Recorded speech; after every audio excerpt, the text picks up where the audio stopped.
em um mundo de fantasia. Na verdade, é na internet. Em que os filmes são analisados. Também tem biografia, entrevista, debate, um monte de coisa, né? Sim, um podcast se destaca.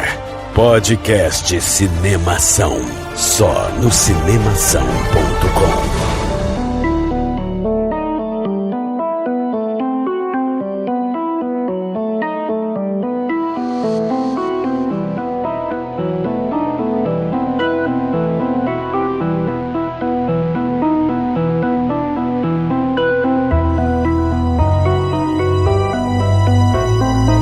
Seja bem-vindo ao podcast Cinemação 355. Eu sou Rafael Arinelli e a força de um guerreiro não se encontra no ataque, mas sim na resistência. Eu sou a Marina Rodrigues e sou uma produtora audiovisual em desespero. Resistência, Marina! Eu sou o Matheus Collen, sou produtor também igualmente em desespero. E menino veste azul, menina veste rosa. Muito bom. Eu sou Daniel Cury e o coronavírus ele é tipo um peido pro brasileiro que já tá todo cagado, então... Nossa! Total. Ai, começamos em alto estilo aqui. Estamos animados aqui. Bem animado. Pois é.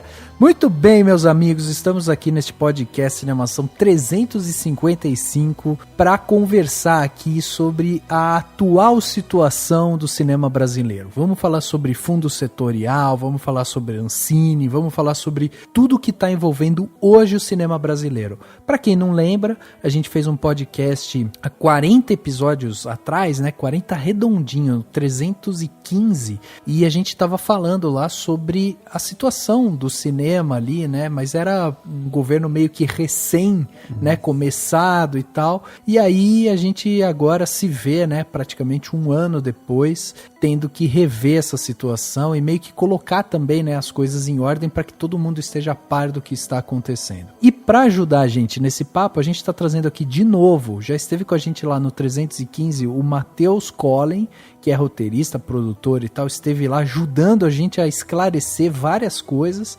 O Matheus está de volta. Então, Matheus, obrigado novamente por receber o nosso convite e aceitar, né, vir aqui conversar com a gente. É um prazer ter você aqui e com certeza vamos sugar mais um pouco aí do seu conhecimento. Eu que agradeço o convite aí, sempre legal estar aqui falando sobre o mercado aí, nossa situação, e acho que quanto mais a gente conversar, mais informação trocar, melhor para todo mundo, né? É, isso aí, a gente tem que conversar, não tem jeito. E aí temos uma estreia, né? Estreia aqui dentro do Cinemação, que é da Marina Rodrigues, também cineasta, produtora e tal, tá vindo aqui pela primeira vez, e a gente trouxe ela porque a gente precisava de alguém aqui sem papas na língua, né, Marina?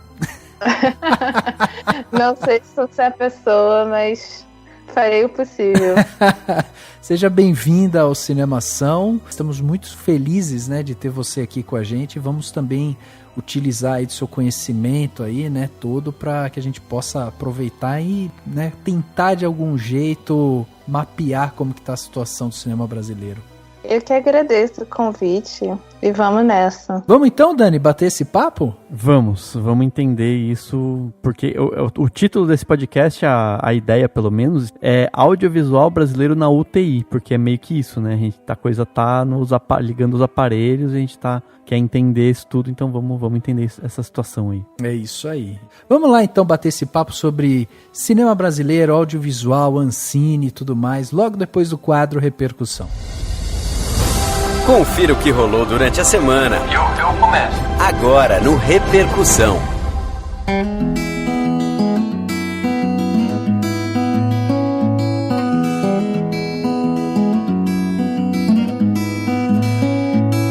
Dani, eu não sei se você percebeu, mas todos os episódios do podcast Cinemação estão interligados. Olha só, a gente começou com os lançamentos e previsões de 2020. Daí lá a gente já começou a falar sobre Oscar. No episódio seguinte, a gente falou sobre Oscar. Aí no Oscar, a gente teve um diretor que mencionou um filme brasileiro. Daí a gente foi lá e falou sobre o filme brasileiro. Agora a gente estava dentro lá, analisando o filme brasileiro no último episódio, Deus e o Diabo na Terra do Sol, e aí a gente falou, bom, se a gente está falando de filme brasileiro, vamos falar sobre o mercado do cinema brasileiro. Olha como as coisas ficam interligadas aqui, Dani. Exatamente, e pelo jeito tá mais diabo do que Deus nesse podcast, mas tudo bem.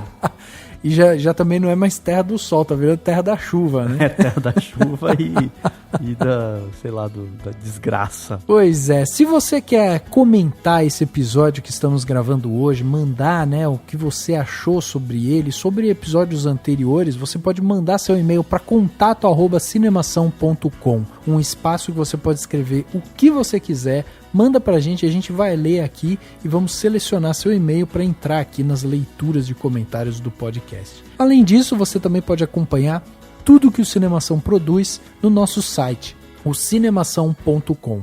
Lá, além dos nossos podcasts aqui, né, você vai encontrar também o outro podcast da casa, o Geração M, que recentemente voltou às atividades aí, falando sobre o Mojica Móveis, uma HQ que está sendo feita, inclusive por um autor aqui do Cinemação, e vocês podem ir lá conferir, porque ele fala sobre esse processo, né, de criação de uma HQ, todos os desafios que um autor brasileiro passa. Muito interessante o papo, vale muito a pena vocês irem lá e prestigiar esse outro podcast, o Geração M.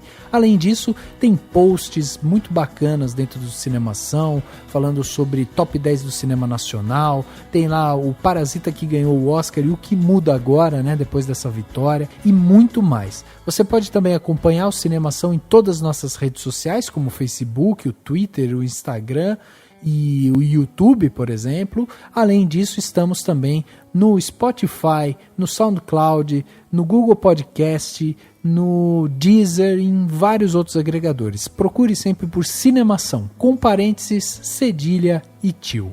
E você também pode ser patrão ou patroa do Cinemação, contribuindo com valores a partir de R$1, ou seja, mesmo nessa crise, dá para dar um dinheirinho pra gente e vai ajudar muito a gente. A gente sempre dá presente para os nossos patrões e patroas todos os anos, e ainda você participa de um grupo no WhatsApp, que é o Cinemação Premier, com a galera sempre debatendo sobre cinema e trocando altas ideias super legais. Então entra no cinemação.com/contribua ou vai no botãozinho contribua do cinemação.com, escolhe uma das 3 plataformas diferentes para contribuir mensalmente e se torne um patrão ou uma patroa do Cinemação. E chegando aqui na parte onde as pessoas saíram dos seus armários, né, e resolveram mandar seus comentários aqui pra gente, as pessoas querem se expor, querem falar o que acham e tal, e é isso que a gente mais gosta, é quando vocês debatem junto com a gente, porque o começo, a gravação do podcast aqui, o que a gente coloca no ar, é o começo de uma discussão. Quando vocês mandam seus comentários, a gente está estendendo essas discussões para outros lugares, então é muito bacana. Temos aqui o comentário do William Saito, que mandou um comentário lá no podcast Cinemação 351, quando a gente falou de Star Wars, a Ascensão Skywalker. Ele mandou lá no Instagram, ó que bacana, o cara foi lá, viu e mandou o seu comentário diretamente pra gente pelo Instagram e tá aqui agora no Repercussão. E ele falou o seguinte: não quero denunciar minha idade, mas já denunciando, sou da geração que assistiu o primeiro Star Wars, depois nominado episódio 4, no cinema. Era criança e não sei se consigo descrever em palavras o que foi assistir Luke, Darth Vader e todos os personagens icônicos naquela quase final da década de 70. Foi muito especial, encantador e mágico. William, eu imagino que deve ter sido uma experiência única no cinema, né? Então não é preciso falar que acompanhar tudo depois de 40 anos esse universo criado por George Lucas tem um significado muito mais que especial. Quando comecei a assistir a última trilogia, foi como resgatar as memórias mais afetivas que aquele menino, depois de adolescente, guardou na primeira trilogia. Com o último Jedi, senti um sopro de renovação e coragem que aqueceu meu entusiasmo. Então, faço coro com aqueles que se decepcionaram com a conclusão do episódio 9. Sim, eu me diverti, como fã, tive muitos momentos de suspiros e vibração, mas tendo a concordar com a falta de coerência e ligação com os 2 filmes anteriores. É triste quando a fanbase dita todo o caminho. Os produtores poderiam ter escolhido um equilíbrio. Não é esse um dos pilares da força? Entre a ousadia e a fanbase. uma das piores concessões foi o que fizeram com a personagem Rose, um total desrespeito à atriz Kelly Marie Tran, e que, aliás, poderia ter sido também comentada na crítica do Cinemação. É verdade, a gente acho que não entrou muito nesse caso aí da Rose, né, Dani? Faltou citar, mas é que é tanta coisa também, né? É, muita coisa, a gente tem que falar muita coisa aqui. Mas ele continua. Também poderiam ter abordado sobre o plot do Chewbacca e do C-3PO. Eu acho que a gente até falou um pouco sobre isso, viu, William? Por um momento achei que poderiam estar rumando para um final mais dramático e ousado. No mais, foi um ótimo episódio onde pudemos ouvir vários pontos e opiniões divergentes. É isso. May the Force be with you. É isso aí, então. Comentário aí do William. É um cara que também se decepcionou, assim como a gente se decepcionou, né, com o episódio. O William também se decepcionou. E essa discussão, cara, lá no grupo secreto do Cinemação no WhatsApp, essa discussão foi longe, hein, Dani, sobre Star Wars Ascensão Skywalker. Áudios longuíssimos, dava outro podcast. Outro podcast, exatamente. Pessoas mandando áudios de 10 minutos, 8 minutos... Impressionante a discussão que esse filme gera, né? Sim, e eu tenho aqui, se comentar no Cinemação é sair do armário, o Alexandre Rodrigues Assunção, a roupa dele deve estar toda no chão, pelas paredes da casa, que ele não deve nem ter armário na casa dele. Porque ele comenta sempre, e ele comentou muito bem no último episódio, no podcast 354 sobre Deus e o Diabo na Terra do Sol. Ele comentou o seguinte: Cinemação, o podcast consciente numa terra em transe. Glauber Rocha, o homem que revolucionou o cinema, buscando uma nova linguagem, quebrando com as narrativas convencionais do audiovisual importado, influenciador e colonialista. Odiado e admirado, como seria visto hoje, sua inquietação levou-o a buscar a identidade nacional. Quem é o brasileiro de fato? O que nos define? Qual a nossa verdade como povo, como cultura? O que de fato somos, tirando a imposição cultural dos países que dominam e ditam regras de comportamento através dos seus veículos culturais? Ele tentou nos chamar para esse questionamento através do cinema, o maior veículo da cultura do século XX. A estética da fome, a mensagem do cinema novo para a conscientização a quem causa e quem sofre a miséria. Enquanto houver ignorância, vai haver miséria. Enquanto aquele que causar a miséria não se comover, ela continuará. A ignorância alimenta o motor da miséria, que move o carro conduzido por quem é indiferente e não se comove com ela. Glauber tentou romper esse ciclo, mostrando a estética da fome como um infeliz portfólio aos que sofrem e aos que causam. Aos velhos cabe relembrar, aos novos cabe conhecer. Conhecer o cinema de Glauber para que certas coisas sejam interrompidas pelo nascer da consciência, do aprendizado de quem somos e não por aqueles que dizem como devemos ser. Glauber já era imortal antes de morrer. Seu pensamento não desapareceu. Ao contrário, está aí para provar e fazer pensar sobre a dura realidade de um povo que ainda não se conheceu e ainda não sabe o que é melhor para ele, e que vive à mercê dos que dominam e fomentam, e que todos merecem conhecer o seu fruto sinistro, a estética da fome. Isso nem é nem um comentário, isso é uma poesia. É uma poesia, exatamente.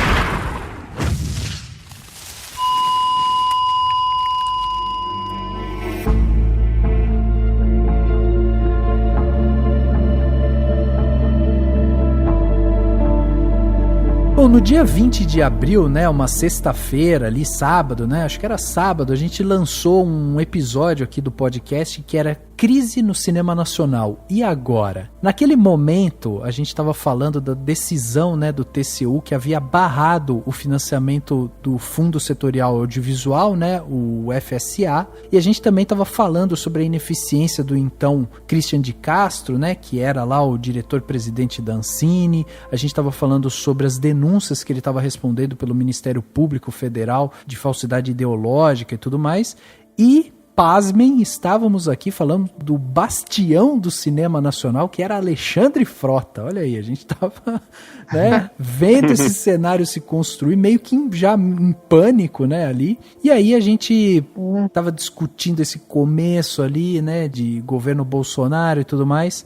Muito bem, 315 dias depois desse episódio, muita coisa aconteceu, mas pouca coisa realmente mudou. ou se mudou, mudou para pior. E nesse episódio 315, que a gente falou da crise no cinema, a gente percebeu isso, que na verdade o que era uma crise, quase uma crise ali institucional, quase que uma virose, ela evoluiu ou melhor, involuiu, e agora a gente se encontra nessa UTI que o Dani bem falou no começo, que é essa unidade de terapia intensiva, porque a gente está tendo esses cabos sendo ligados aí no cinema nacional e por isso a gente está aqui hoje para tentar mapear o que foi que aconteceu. Então, pegando o rastro, né, desse episódio que a gente gravou lá em abril de 2019, a gente vai tentar traçar aqui uma linha das coisas que foram acontecendo e obviamente com a ajuda aí da Marina, do Matheus, do Dani e tal, a gente vai tentar discutir alguns pontos aqui.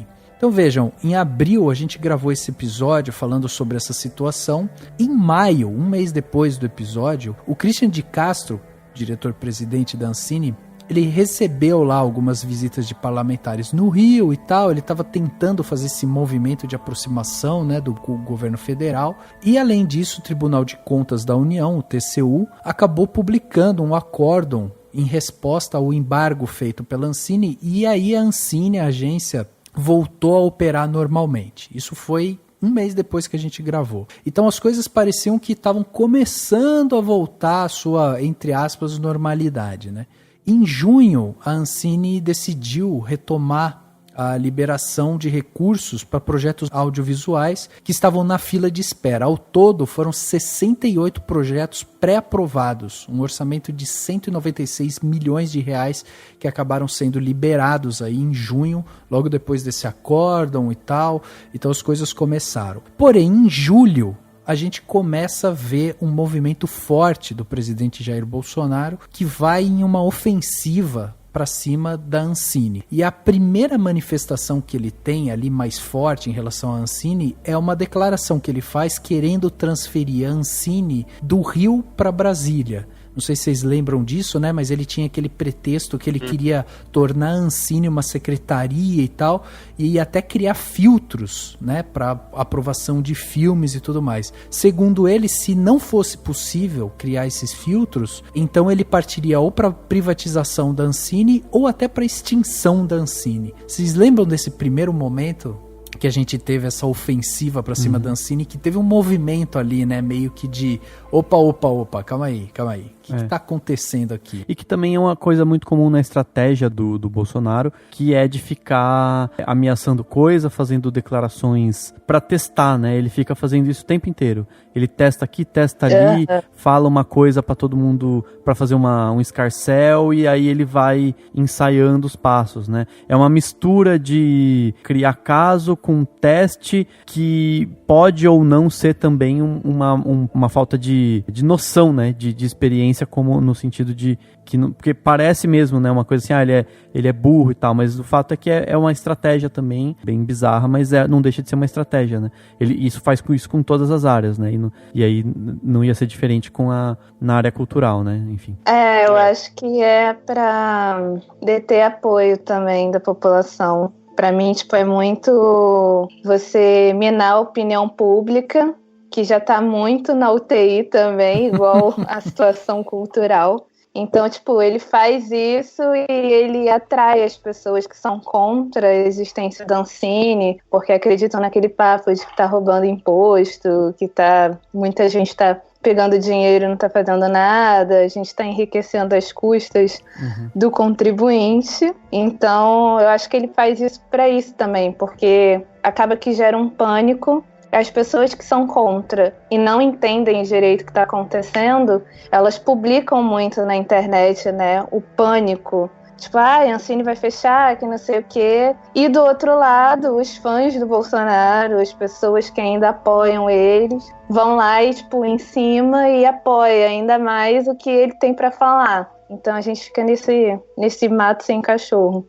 Eu lembro que na época também a gente já, dessa declaração, né, a gente já ficou preocupado porque ele tinha falado alguma coisa no sentido assim de, eu preciso trazer a Ancine para Brasília para dar uma supervisionada no pessoal. Isso foi uma fala dele. Exato. Então a gente já ficou meio assim de orelha em pé, imaginando, né, tipo, nossa, como é que vai ser agora? Vai ter um dirigismo? Não pode e tal, né? E tudo que veio depois disso só agravou ainda mais a situação, né? Exato. E tem essa questão também, porque a gente tinha depoimentos na época, ali em julho, junho ali e tal, de que a gestão do Christian já era péssima. A Ancine já andava completamente abandonada, assim, e muitos dos funcionários que lá estavam já estavam meio que em pânico do que vai acontecer com a gente. A gente vai ter que ir todo mundo agora para Brasília, vão ter que se mudar, que raio que vai acontecer? E aí de repente chega o presidente da República falando em extinção ou privatização de uma agência que gera emprego, né, que tem uma galera lá trabalhando.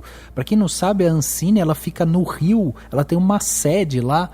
São não sei quantos andares. Um prédio inteiro. Um prédio inteiro, exatamente. É gigante o lugar. E de repente começa esse movimento, né, essa ofensiva do Bolsonaro para cima da agência.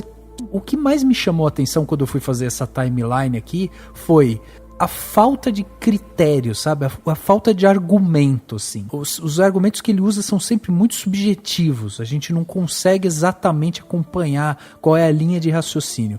Existem essas bravatas aí. Se é que tem. Se é que tem, exatamente. Existem essas bravatas, então essas ameaças e tal, essas coisas que ele vai fazendo com frequência, que é justamente para tentar esticar essa corda até onde ele pode, para ver até onde também a população reage àquilo e tal. E ao mesmo tempo existe todo um movimento ali, meio que no submundo, né, da política ali e tal, para tentar de alguma forma você ir meio que minando as ações e você ir asfixiando mesmo a agência de uma maneira que você acabe meio que enfiando ali dentro uma doutrina nova. Então é muito preocupante o momento que você vê um presidente se manifestar dessa forma para uma agência que é óbvio que já tinha problema e na verdade ela precisava de uma reforma, precisava de um olhar diferente para aquilo e não essa atitude autoritária e completamente sem pretexto, né? E isso conversa muito com o projeto econômico, né, do Paulo Guedes, né? Quer dizer, minar a Ancine, reduzir a Ancine, enxugar uma agência, uma instituição que é federal, né, e tal, tem tudo a ver com essa ideia de enxugar o Estado ao máximo, que é o projeto liberal do Paulo Guedes, né, que é essa ideia de que tudo que não é extremamente essencial não tem que ser do Estado, né, e que gera debates acalorados, porque tem gente que concorda demais com isso, mas isso gera problemas super complexos, né, e não é desse jeito, né, então quer dizer, além de tudo é um projeto que vai sendo implementado de maneira autoritária, né, de maneira sem debate, né, sem preocupação com o debate. Isso já era uma coisa que o Temer já traz, né, porque já vem de um pensamento muito neoliberalista. Eles dois meio que copiam o estilo do Macri, né, porque o Macri fez uma lavagem no Inca, assim, absurda, e hoje a Argentina não tem dinheiro nem para ir no Festival de Berlim, assim. Simplesmente. Exato. A agência tá, muito reduzida. E é mais ou menos isso que eles tentam fazer com a Ancine também. Vamos cortar o FSA porque ele não é previsto em Constituição. Então vamos extinguir este fundo. Vamos tirar o Condecine de cena porque isso não precisa, tá gerando gasto e a gente não quer mais. E com isso o audiovisual fica sem dinheiro e a gente fica sem verba para produzir nada. Exatamente. É uma estratégia mesmo, que nem vocês comentaram, de minar mesmo, né? Asfixiar, matar por inanição, né? Porque são vários, não é assim uma declaração pontual ou uma ação, um decreto, uma coisa pontual. Você vê que são várias ações que estão sendo desempenhadas, né, simultaneamente. Então, no fim do ano passado, ali por novembro, outubro, eu estive lá na Expocine aqui em São Paulo, e aí teve alguns painéis que pegaram um pouco desse tema, né, da Ancine e tal. Inclusive o Alex Braga tava lá nos painéis, né, que era o presidente interino da Ancine, e lá a gente tava vendo as pessoas discutir a questão que, assim, o fomento no Brasil, assim, audiovisual, ele é regulado pela Ancine, mas não é, né, a Ancine é uma agência regulatória, né? Sim. Ela não define política, né? Quem define política é o Comitê Superior de Cinema, é o Conselho Superior de Cinema. Isso.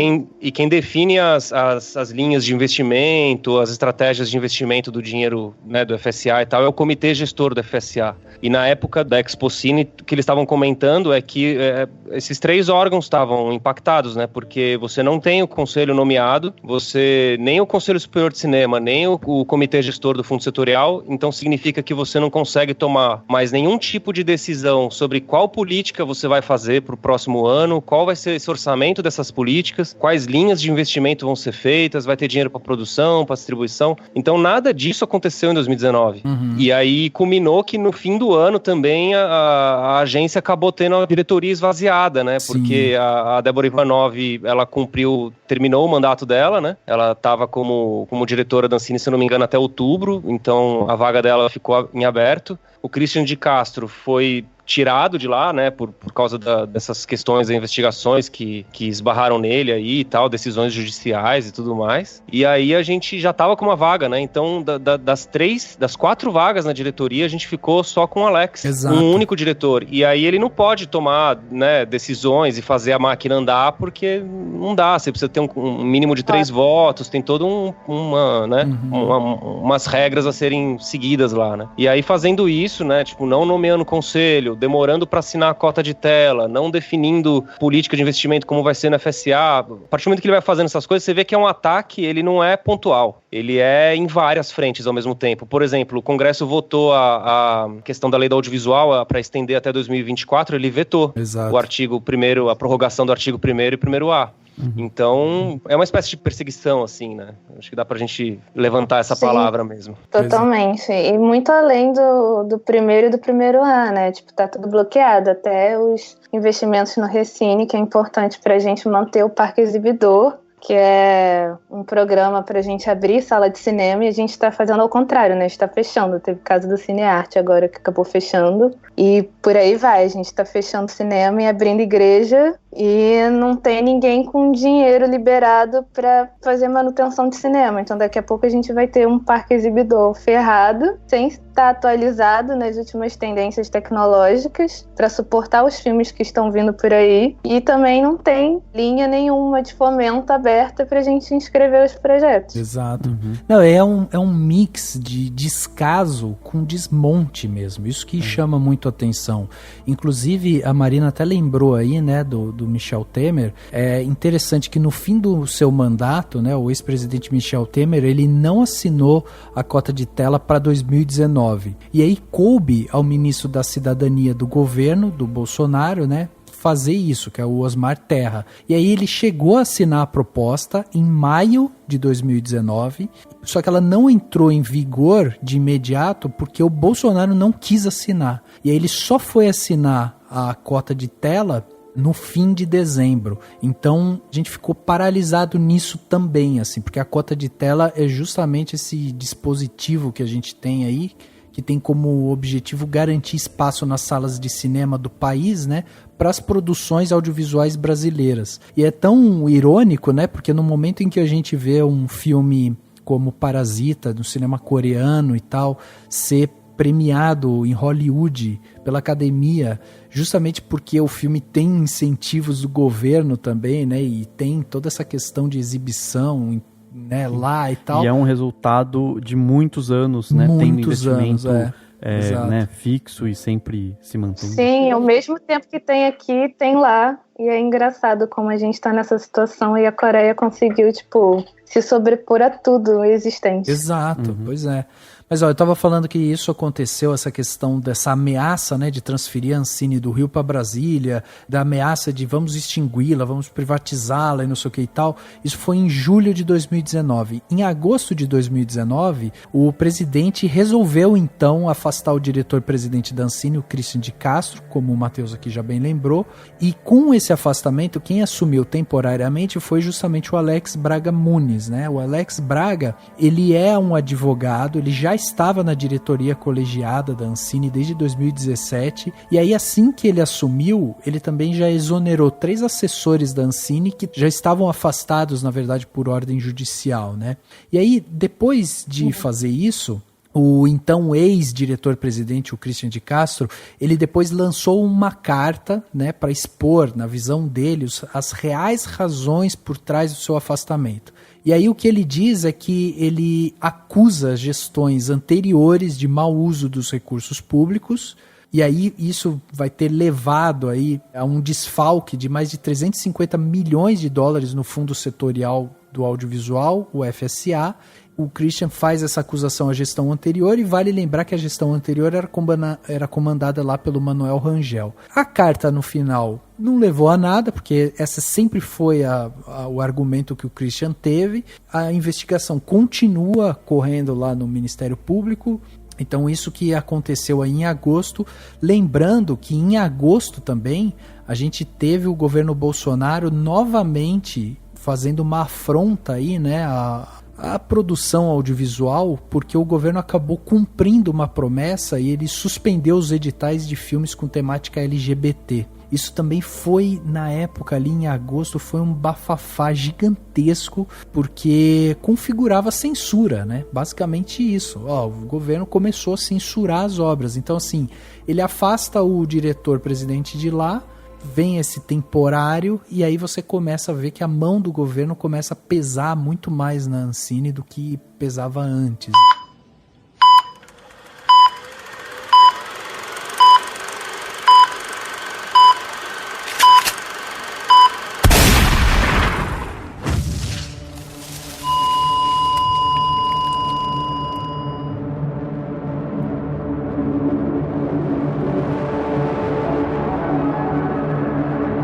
Em setembro, a Ancine anuncia um corte, né, no apoio financeiro para que os brasileiros divulguem filmes em 11 festivais internacionais. Para vocês terem uma ideia do quanto isso também é até ridículo por parte dessa organização, alguns filmes recebiam R$4.600 de verba para que os produtores e os diretores pudessem representar os seus projetos em eventos fora do Brasil. Então você tem aí tipo um movimento da Ancine já cortando também, inclusive isso. Eles querem, sabe, já tenho esses filmes aqui, vou começar a cortar porque eu também não quero que esses filmes cheguem lá fora, né?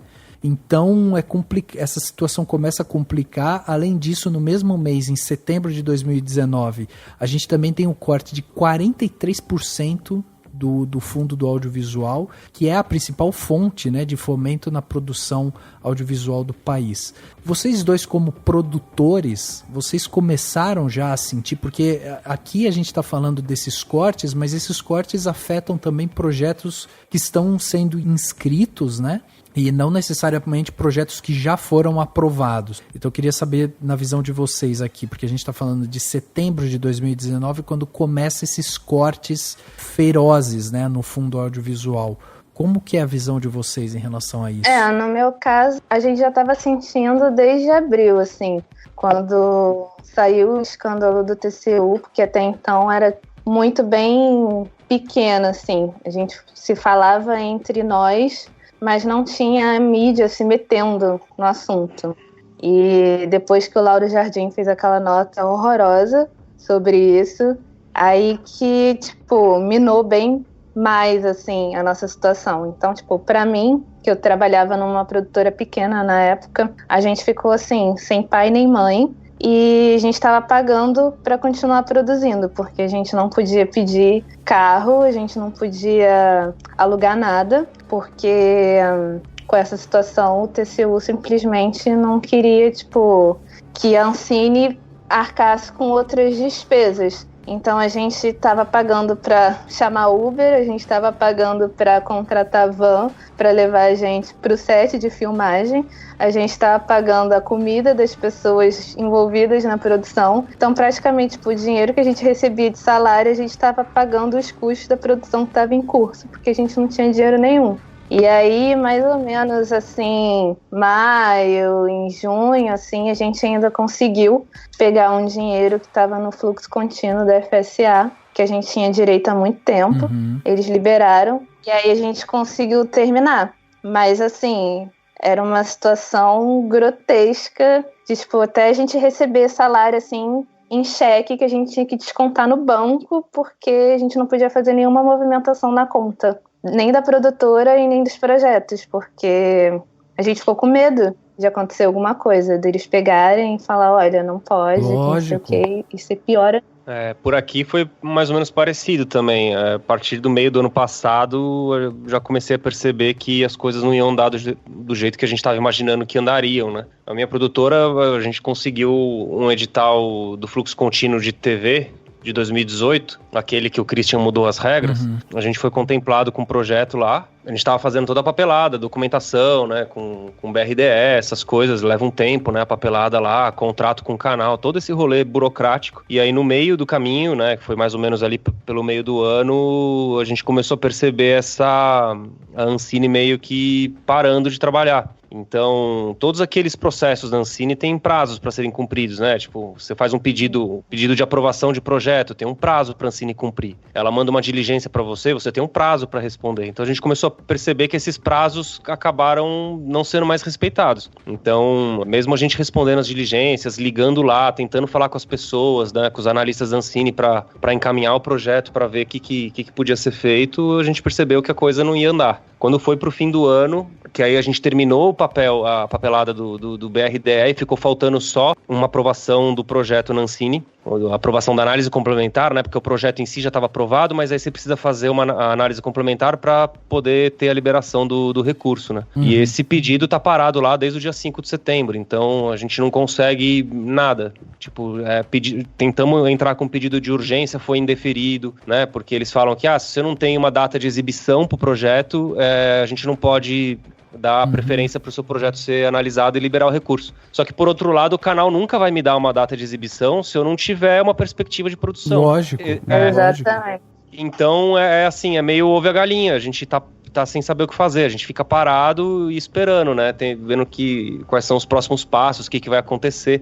Na verdade, eu tava torcendo pra diretoria da Ancine ser nomeada logo, as pessoas assumirem, eles começarem a votar as coisas, pra ver se os processos internos que estão lá esperando só um carimbo da diretoria colegiada, que esses processos caminhem, porque o meu tá lá no meio. E o de muitas pessoas, né? Eu tava conversando com outro produtor, ele falou que... Eu não tenho certeza desse número, tá? Foi ele que falou. Mas era mais ou menos uns 400 projetos que estão esperando um carimbo, entendeu? Tipo, só terminar uma aprovação para poder dar sequência, liberar o recurso e tal. E aí, agora, a gente tá imaginando assim, que o cenário, a gente tem 2 cenários, né? Um cenário seria essa diretoria ser nomeada, esses processos voltarem a andar lá dentro e o nosso dinheiro, o nosso projeto acabar sendo liberado, que é o nosso cenário, assim, extremamente otimista. E a gente tem o cenário realista / pessimista / é o que tem pra hoje, que é o de não ter mais o dinheiro do fundo, porque o fundo, esse edital, ele foi organizado com recurso do fundo setorial. O fundo setorial tá dentro daquela PEC do Paulo Guedes para extinguir os fundos. E aí tá uma grande incerteza, assim, beleza, vocês querem extinguir os fundos, tá, mas e o dinheiro que já estava alocado para os projetos? Esse dinheiro vai junto? Esse dinheiro fica? Como que vai, para onde vai esse dinheiro? Né? Então, até conversei esses tempos uma semana passada com um advogado tributarista, que a gente estava falando, ele estava perguntando informações, assim, sobre o setor, como estava e tal, e eu perguntando para ele o lado dele, né, tipo, porque ele estava estudando a reforma tributária. E ele falou, cara, se acontecer isso mesmo e tal, né, tipo, é uma coisa para ser estudada caso a caso, não tem uma... Assim, se eles extinguirem o fundo setorial, não tem um procedimento padrão que, assim, o dinheiro todo volta pro Tesouro Nacional. Então, é uma coisa que vai ter que avaliar caso a caso, provavelmente a gente vai ter que gastar dinheiro com advogado pra brigar pelo nosso recurso lá e tal. Então, cara, tá triste. Deixa eu perguntar pra vocês, porque vocês dois falaram sobre fluxo contínuo. Eu queria saber o que é o fluxo contínuo. O fluxo contínuo, ele é imagina assim, o fundo setorial, ele tem lá um orçamento de 1 bilhão. Uhum. E aí a maneira como eles vão investir no mercado, eles criam, né, o comitê gestor e o Conselho Superior de Cinema criaram os programas de investimento. Então você tinha a Prodecine e o Prodave. Prodecine para cinema, Prodave para televisão. Uhum. Dentro de cada um desses, do Prodecine e do Prodave, você tem várias linhas de investimento. Então você tem uma linha que investe em obras de diretor novo, você tem uma linha que vai investir em sala de cinema, outra linha vai investir em produção, outra em desenvolvimento, outra de núcleo criativo. Eles foram criando várias. O fluxo contínuo é uma linha dessas, que ele significa o quê, basicamente? Ele é como se fosse um edital que ele não tem data de encerramento. Tá. Então, ele tá lá, Você por pode exemplo... ser aprovado enquanto tiver dinheiro no fundo. Exatamente, enquanto tiver, eles aprovaram lá em 2018, eles fizeram edital de fluxo contínuo e falaram, a gente tem 400 milhões para o fluxo contínuo, e aí vai recebendo o projeto, não tem data, tipo, para acabar, vai acabar, esse edital ele vai parar de receber projeto quando acabar o dinheiro, então, e anualmente, né, quando a máquina estava rodando direitinho, anualmente o comitê gestor da FSA se reunia e realimentava esses fundos, ratificava o edital, falando, mais um depósito de 200 milhões para investir em mais coisa, então o fluxo contínuo é isso, é como se fosse um edital que ele não tem data de encerramento, ele tem um volume de recurso lá para ser usado. Não, uma coisa que eu acho que é legal pontuar, é pro ouvinte mesmo, para quem tá ouvindo esse podcast, que a gente tá falando que esses valores que a gente tá citando aqui são valores razoavelmente baixos do ponto de vista federal, né? Então, quando as pessoas falam assim, mas né? Porque muita gente vai usar esse argumento de que o dinheiro, e que é o que supostamente o Paulo Guedes estaria preocupado, né? Com valores relacionados a pagamento de dívida pública ou valores federais que são investidos em outros setores, né? Primeiro que é um valor razoavelmente baixo, então a gente está falando de valor de alguns milhões para diversos projetos, né? Para muitas produções e tudo mais, e que tem um retorno muito efetivo na sociedade, né? Já se sabe disso, já se tem cálculos de quanto se retorna quando você pega esse dinheiro, coloca numa produção de filmes e séries e tudo mais, o tanto de gente que vai ser contratada, o tanto que isso vai gerar de emprego, de renda e muito mais coisas, fora o soft power, né?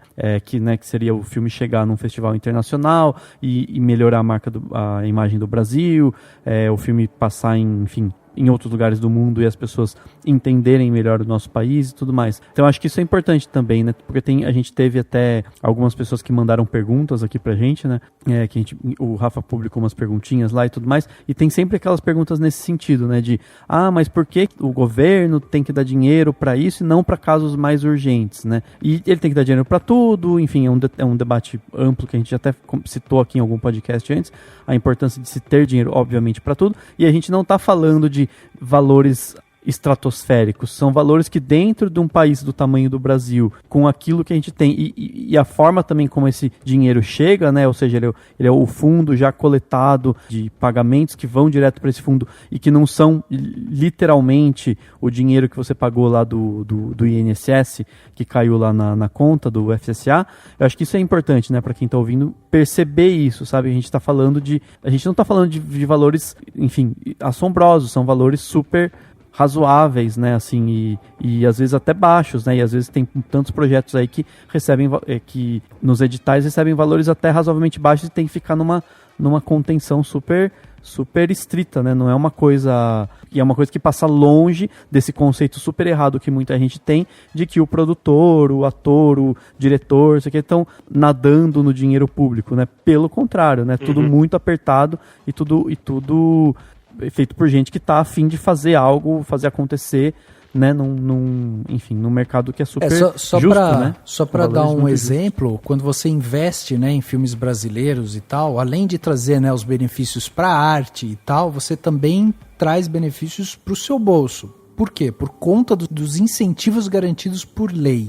Então, é possível você fomentar a indústria em troca de benefícios fiscais. Então, por exemplo, você recebe um abatimento de até 6% no imposto de renda, no caso de pessoa física, e de 3% para pessoa jurídica. Então, se um investidor de pessoa física, né, tem que pagar um total de R$10 mil em imposto de renda no ano, até R$600 são deduzidos do que se deve ou quando é retido na fonte, né?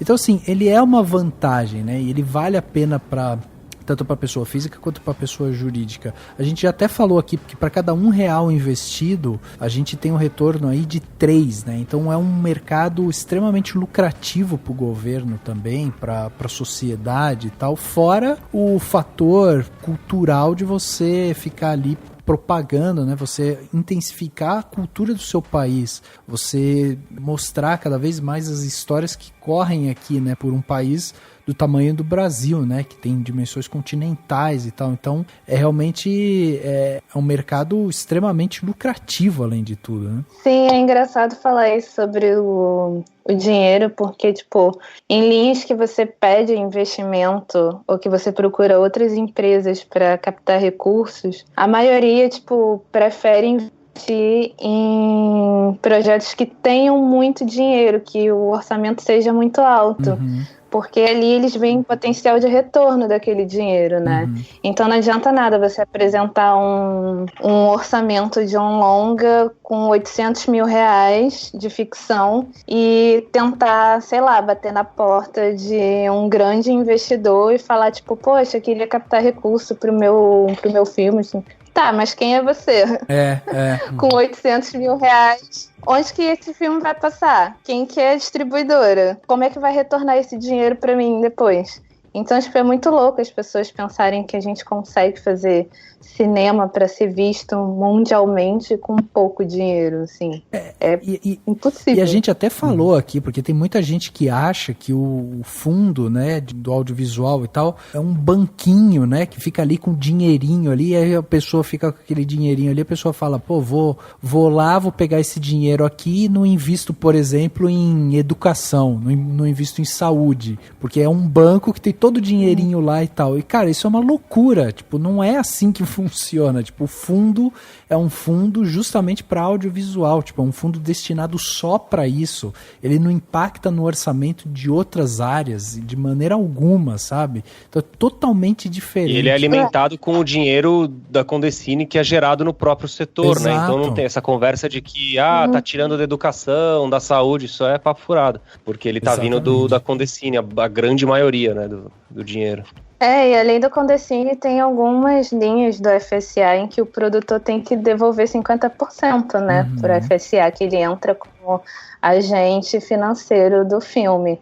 Então você tem que retornar essa receita para ele. Então eu sempre encarei muito a FSA como um banco que me dá um empréstimo, assim, porque exato. no fim das contas a gente tem que pagar de novo esse dinheiro para eles, entendeu? Tipo, dependendo, assim, são muito poucos editais que você consegue captar, pegar o dinheiro e não devolver, mas a maioria você tem que chegar lá e voltar 50% pro fundo, sabe? Então, é basicamente você pedir um empréstimo no banco, você vai pagar aquilo de volta. E deixa eu deixar uma coisa bem clara aqui, porque às vezes tem gente que insiste nisso. Eu já entrei em discussões que às vezes as pessoas realmente, eu nem tento ou por má fé, ou por falta de vontade e tal, elas não entendem. Uma vez eu estava conversando com algumas pessoas e eu falava sobre a indústria cinematográfica, o quão importante é você ter esses incentivos, porque você fomenta a cultura, você fomenta, né, a própria economia também, você gera fatores econômicos ali, emprego, gira o comércio de uma cidade e tal, em torno de um filme, por exemplo.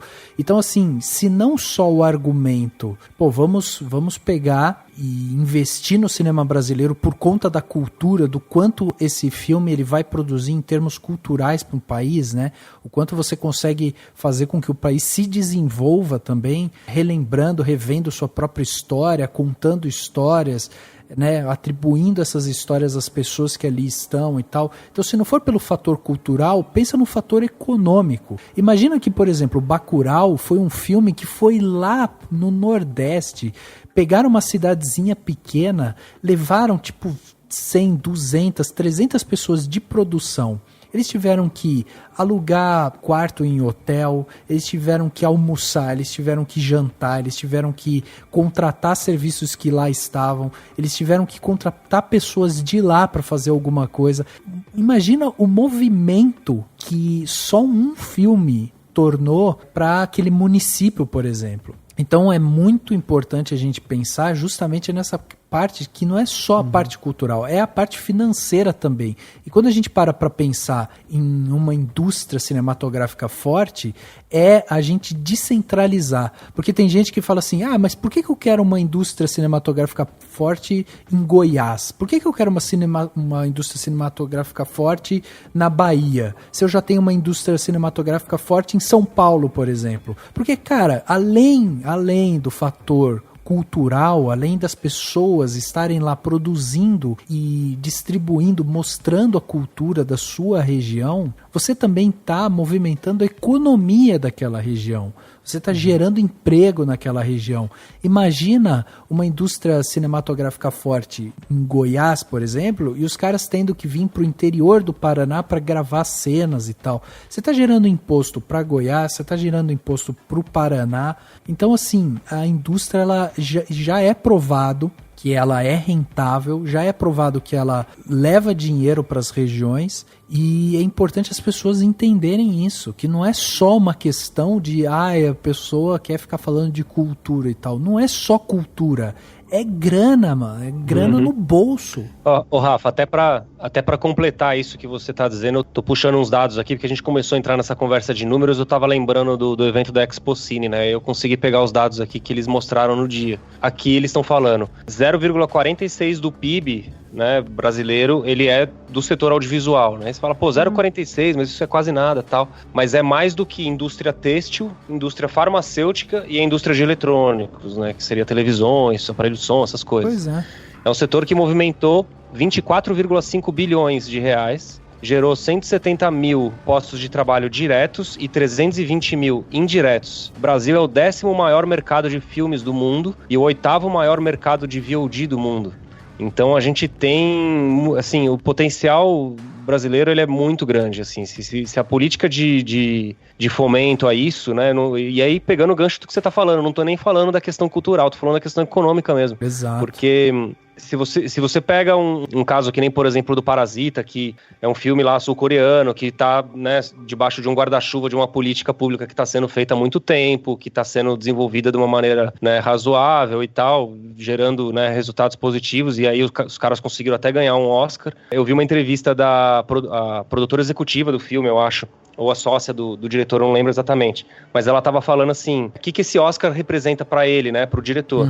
Ele representa assim, né, tipo, um reconhecimento artístico e tal, beleza, essa parte ok, mas o que vai vir daqui pra frente, pra esse diretor, vai ser trabalhos onde ele quer atuar, onde ele quer fazer coisas que ele acha relevante culturalmente a partir do ponto de vista dele, entendeu? Então ele vai poder escolher projetos para entrar, o dinheiro que ele ganhou, que tá entrando na produtora dele, ele vai poder direcionar para as coisas que ele acha legal, e tudo isso é dinheiro girando no mercado, né, cara? Exato. A gente conseguiu isso com uma cota de tela mínima, né? Sim. Principalmente para TV a cabo. E que a gente conseguiu provar que a gente conseguia colocar muito mais do que estava previsto na lei, né? Tipo, a lei acho que diz que é 1% ou 2%, não me lembro direito. E a gente tem 10% de produto audiovisual na TV a cabo, né? Então, a gente conseguiu dobrar, muito mais que dobrar. Exato. Conseguiu fazer uma coisa, tipo, muito maior em muito pouco tempo, assim, porque são menos de 10 anos que a lei tá em vigência. Exato. E já deu resultados legais, né? Você tem... Eu acho que eu vi uma entrevista do Bruno Weiner, que é da distribuidora... da Downtown, e ele tava falando desses números do mercado também, né, que, a coisa... 2019 foi um ano que, por mais que a política tava, assim, ladeira abaixo, né, foi o ano que mais se lançou filme, né, então, tipo, tinha muita obra, muito produto no mercado, né, tinha muita coisa acontecendo, meio que por causa dessa política toda que foi feita e que foi minada. Então, a partir de agora, assim, se 2019 foi o pico dessas coisas, né, com volume aí de produção expressivo, e a gente não teve nada acontecendo no fomento em 2019 e até agora em 2020 também a perspectiva é que nada aconteça, cara, a gente vai ter um belo de um apagão no setor, né?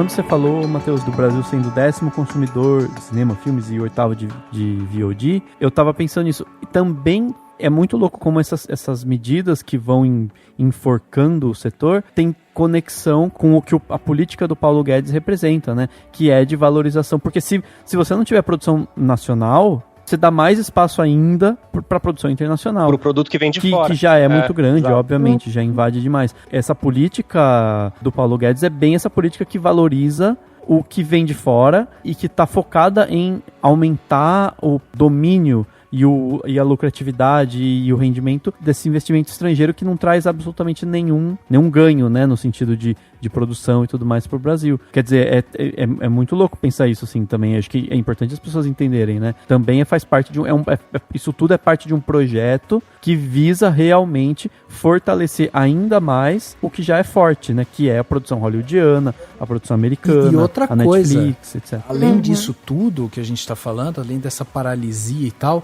cara, a gente tá falando de um mercado que ele estava crescendo, que ele é lucrativo e simplesmente ele está sendo implodido por uma questão ideológica. Então esse é o problema, não é só ideológica, ela é ideológica e é isso econômica. Que eu ia falar agora. Exatamente. Não, eu acho muito doido, porque as pessoas elas não têm noção de que a gente hoje no Brasil, a gente tem pessoas do Conselho de Cinema dos Estados Unidos opinando em cima das nossas políticas.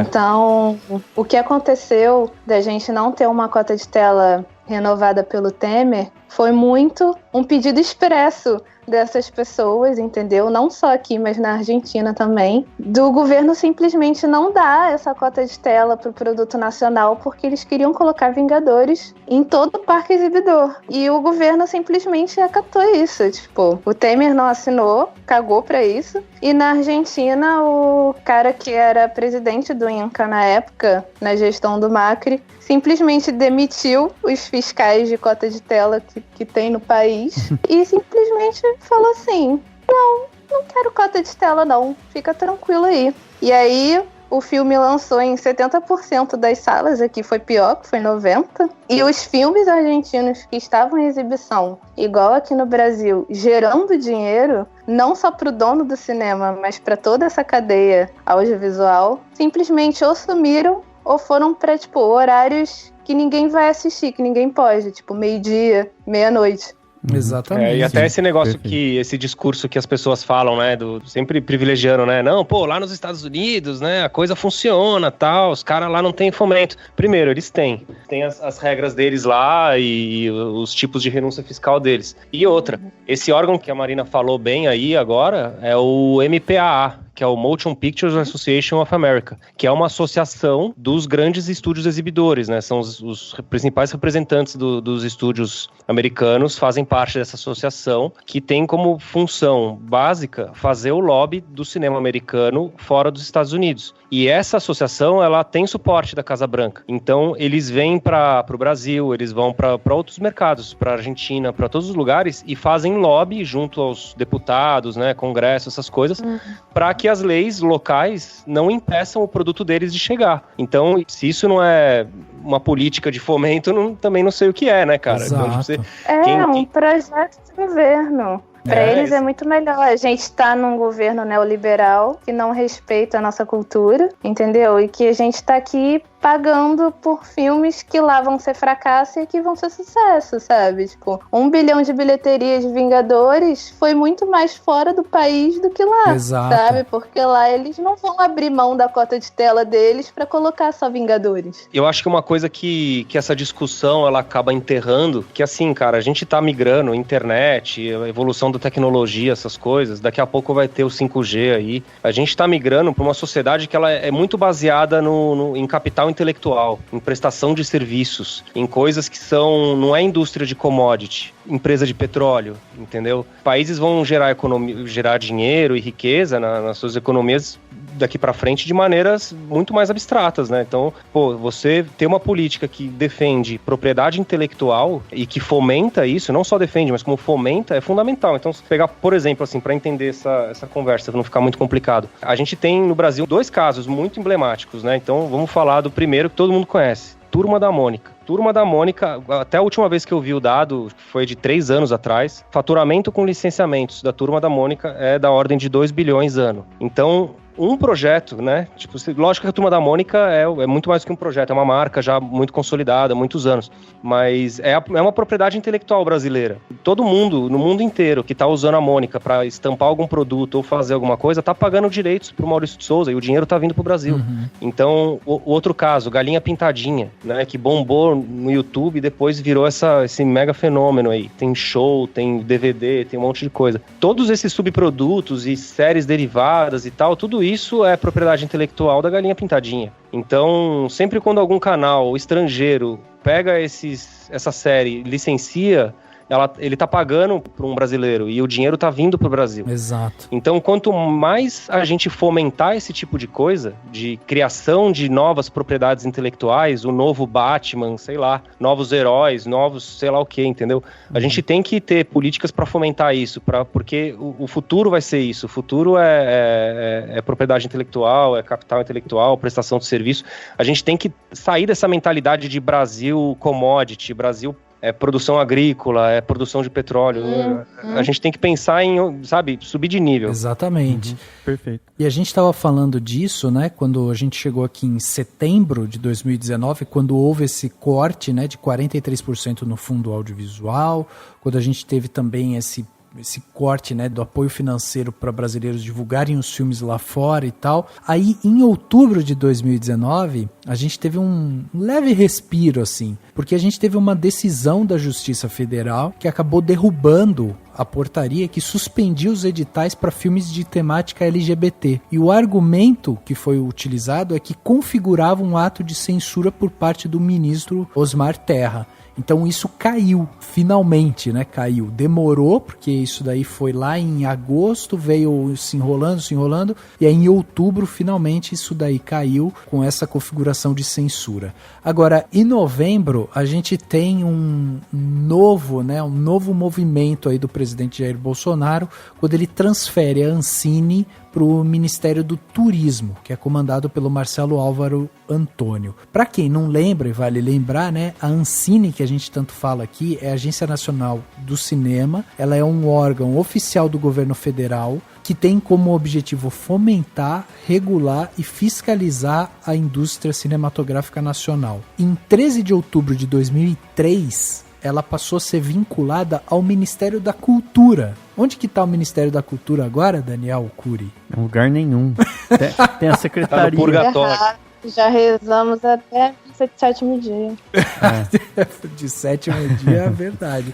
Agora a secretaria, tem a secretaria especial, que eles chamam, né, que eu acho que é bonitinho isso, que tá com a Regina Duarte agora. Exato. Olha, salvação. Então, mas Que ainda não foi nomeada. Acho que ela não tomou posse ainda, tá só, ainda é noivado, tá, né? Ela tá só curtindo, tá só fazendo stories. Sorrindo lá no andar térreo da Ancine lá, correndo. Pois é, e com a extinção, né, do Ministério da Cultura em 2019, primeiro a Ancine foi vinculada ao Ministério da Cidadania. E aí depois ela passou aí, né, agora pro Ministério do Turismo. Que sinceramente não faz o menor sentido. Não faz o menor sentido a Ancine estar no Ministério do Turismo. Mas, né, para esse governo faz. Mas no fim das contas, eu particularmente acho que isso até que é o de menos, entendeu? Não, organizacionalmente falando, assim, se tivesse funcionando, podia estar, claro, não em qualquer ministério, mas você entende que em termos organizacionais, é tudo só uma questão de como dividir. Mas sabe o que me chama a atenção? Que isso é o símbolo da desorganização, entendeu? Exatamente. Você pega uma agência nacional que estava vinculada à cultura, daí você manda essa agência primeiro para cidadania, agora você passa para turismo e tal, sabe? Não tem sentido. Eu só queria fazer um adendo, que eu não acho que essa transição para o Ministério do Turismo seja uma coisa por menor, porque isso não está totalmente fidelizado. Ele fez essa transição, mas a gente está com os órgãos meio que jogados, um para o lado e um outro para o outro. Meio que, tipo, o FSA ele ainda responde no Ministério da Cidadania. e a Secretaria do Audiovisual no Ministério do Turismo. Então ele meio que está quebrando esse tripé constitucional que a gente tem, que é entre o Conselho Superior de Cinema, a Ancine e a Secretaria do Audiovisual. Então isso mexe muito com essa coisa da gente estar muito parado, de não ter nada sendo deliberado, porque esse tripé não está embaixo de um ministério só. Agora a gente tem o Ministério do Turismo tomando conta dessa parte da Lei Rouanet, que é mais para as políticas culturais fora do audiovisual. E a Secretaria do Audiovisual, que também não tem secretário, porque ele também ainda não tomou posse. E aí a gente tem o FSA e o Conselho Superior embaixo da asa do Ministério da Cidadania. Então a gente tem 2 ministérios cuidando de um tripé que deveria ser um só. Então isso atrapalha muito. Exatamente. Aí em dezembro, agora mais recente, né, a Ancine, que está aí, né, com o seu diretor, presidente temporário, que começa, né, a demitir um monte de gente, tem essa questão toda, né, desse esvaziamento.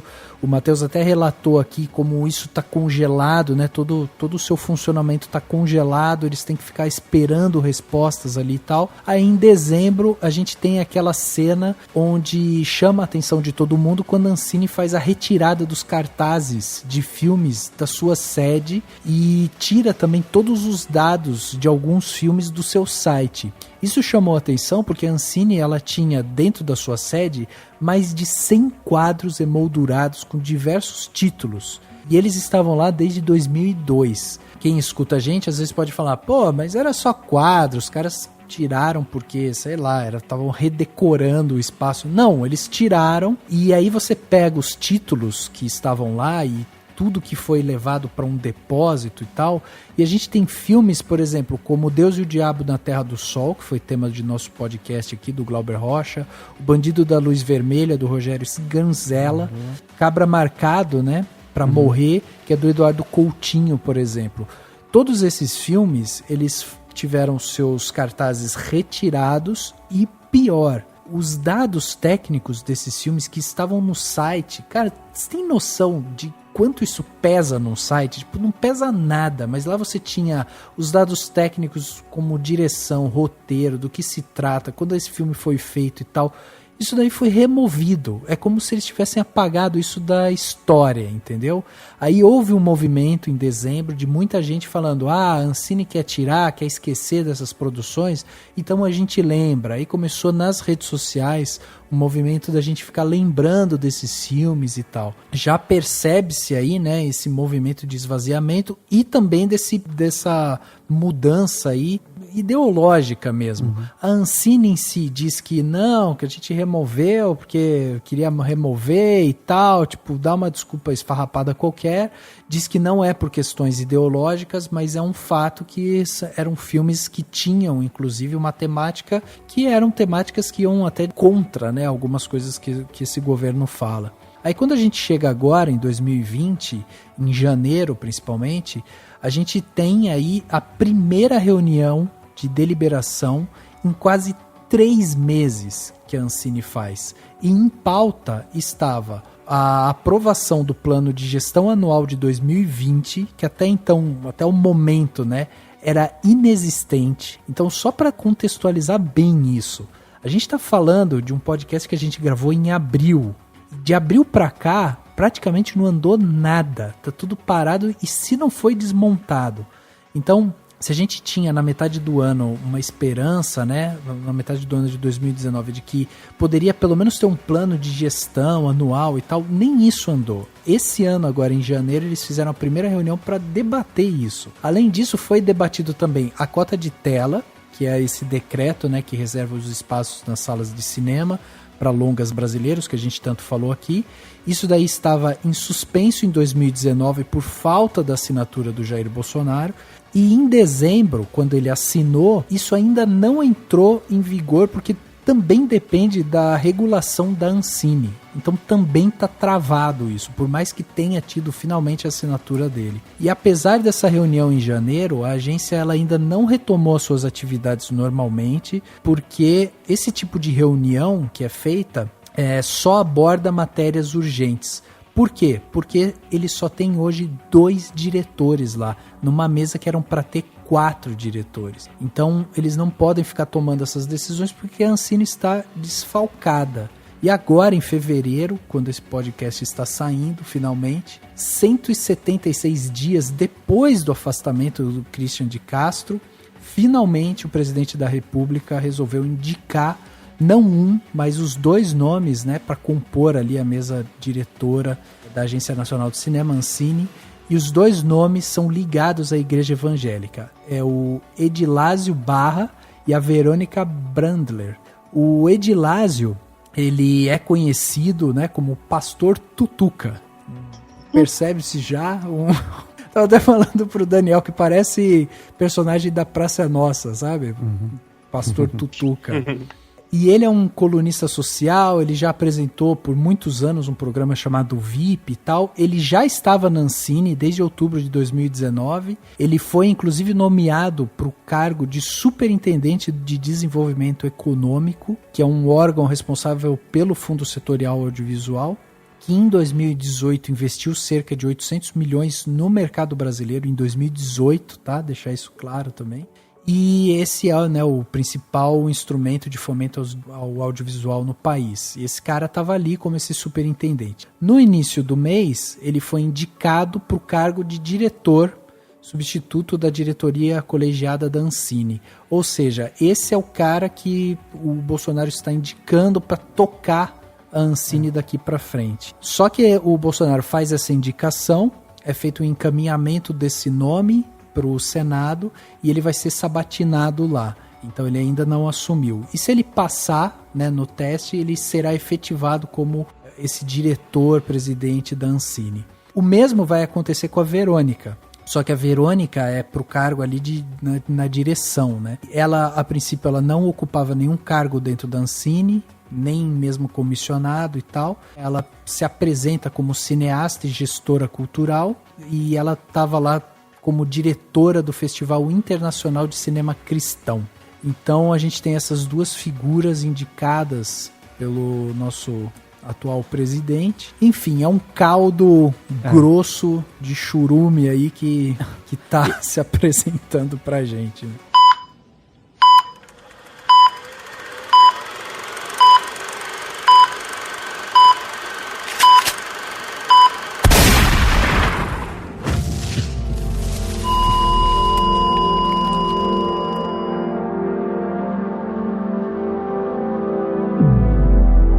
Eu acho que aí que entra um debate que é importante, que assim, também é outra tendência, né? E aí queria que vocês comentassem, enfim, como que vocês enxergam isso, que é a de usar todos os aparatos, né, de fomento ao cinema, ao audiovisual e tudo mais, para engordar ainda mais o caldo das igrejas, né? Seria, né, ir para o cinema cristão, para o filme, para a produção, enfim, relacionadas a igreja, geralmente as igrejas evangélicas, né, ou pentecostais.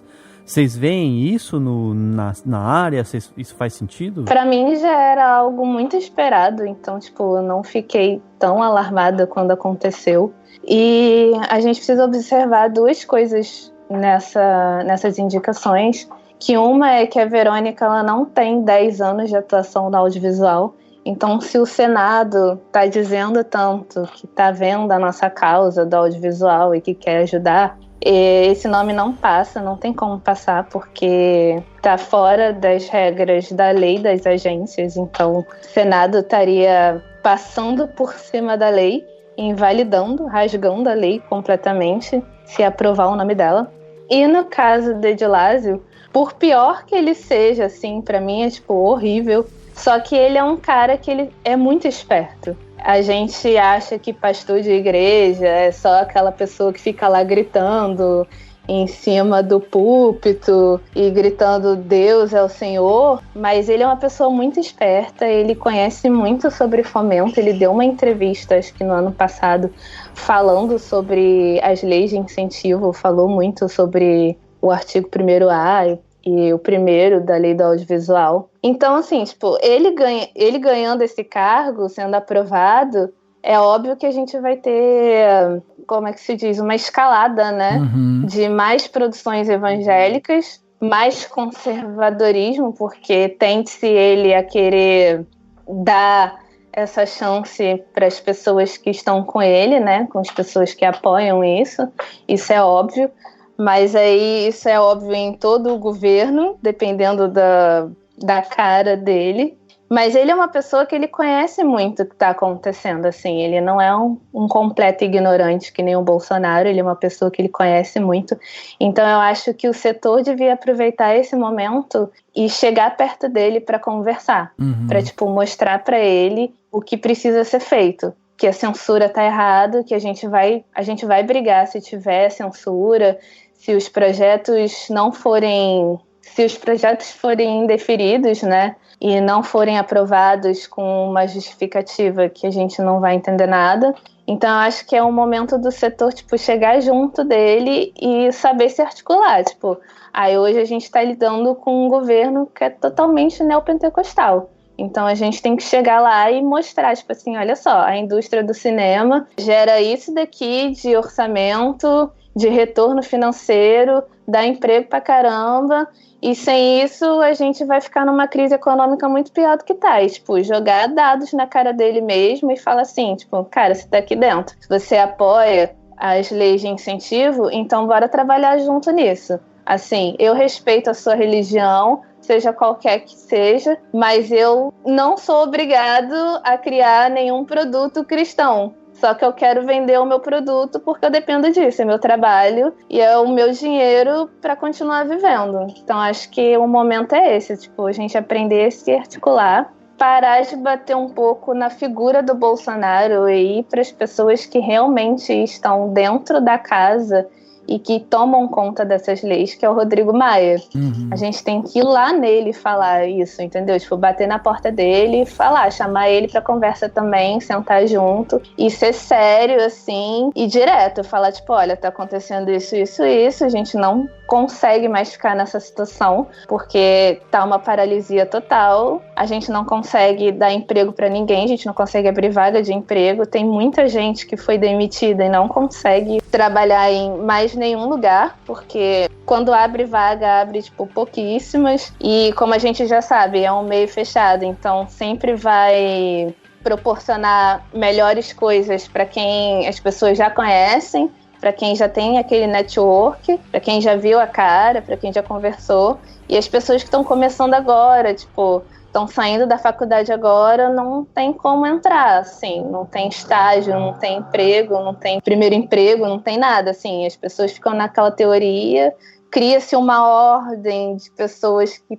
estão na rua sem emprego, então são esses pontos que tem que ser levantado para o Rodrigo Maia, e, falar, olha, a gente precisa que seja feita uma força dos 3 poderes do Brasil para ajudar a gente, porque dessa maneira não dá, a gente já não consegue mais lidar com a figura Bolsonaro, então a gente precisa chegar nas pessoas que estão deliberando essas leis, que batem lá o martelo e falam, tá renovado, não, tá revogado, então a gente tem que chegar nessas pessoas e expor isso. Vale ressaltar que essa indicação do pastor Edilásio, né, o Tutuca, para a direção da Ancine e tal, ele está gerando preocupação até em agentes da cultura ligados ao governo pelo fato dele integrar a chamada ala ideológica, né? Algumas pessoas ligadas à área de cultura e tal acreditam que o Tutuca não é a pessoa indicada para pacificar os ânimos no setor audiovisual brasileiro. E um dos problemas da nomeação é o fato de que essa atuação ideológica do Edilásio é que ele foi um dos coordenadores da campanha do Bolsonaro e do PSL no Rio Grande do Sul, e ele era considerado um cara extremamente radical. O Edilásio, ele é primo do deputado federal Éder Moura Barro, que é do PSD. Apesar de o PSD não ser base de sustentação do governo e tal, o pastor ele se manteve em outros cargos na gestão Bolsonaro com o apoio do primo dele, e muita gente diz isso, que o fato dele estar lá envolve essa questão ideológica, e é essa a maior preocupação, essa área ideológica ganhar força dentro do governo. Porque ele é um nome do Bolsonaro, daquela citação horrorosa que ele fez de quero uma pessoa que ajoelha e reza até o joelho sangrar dentro da Ancine. Esse é o cara que representa isso pro Bolsonaro, né?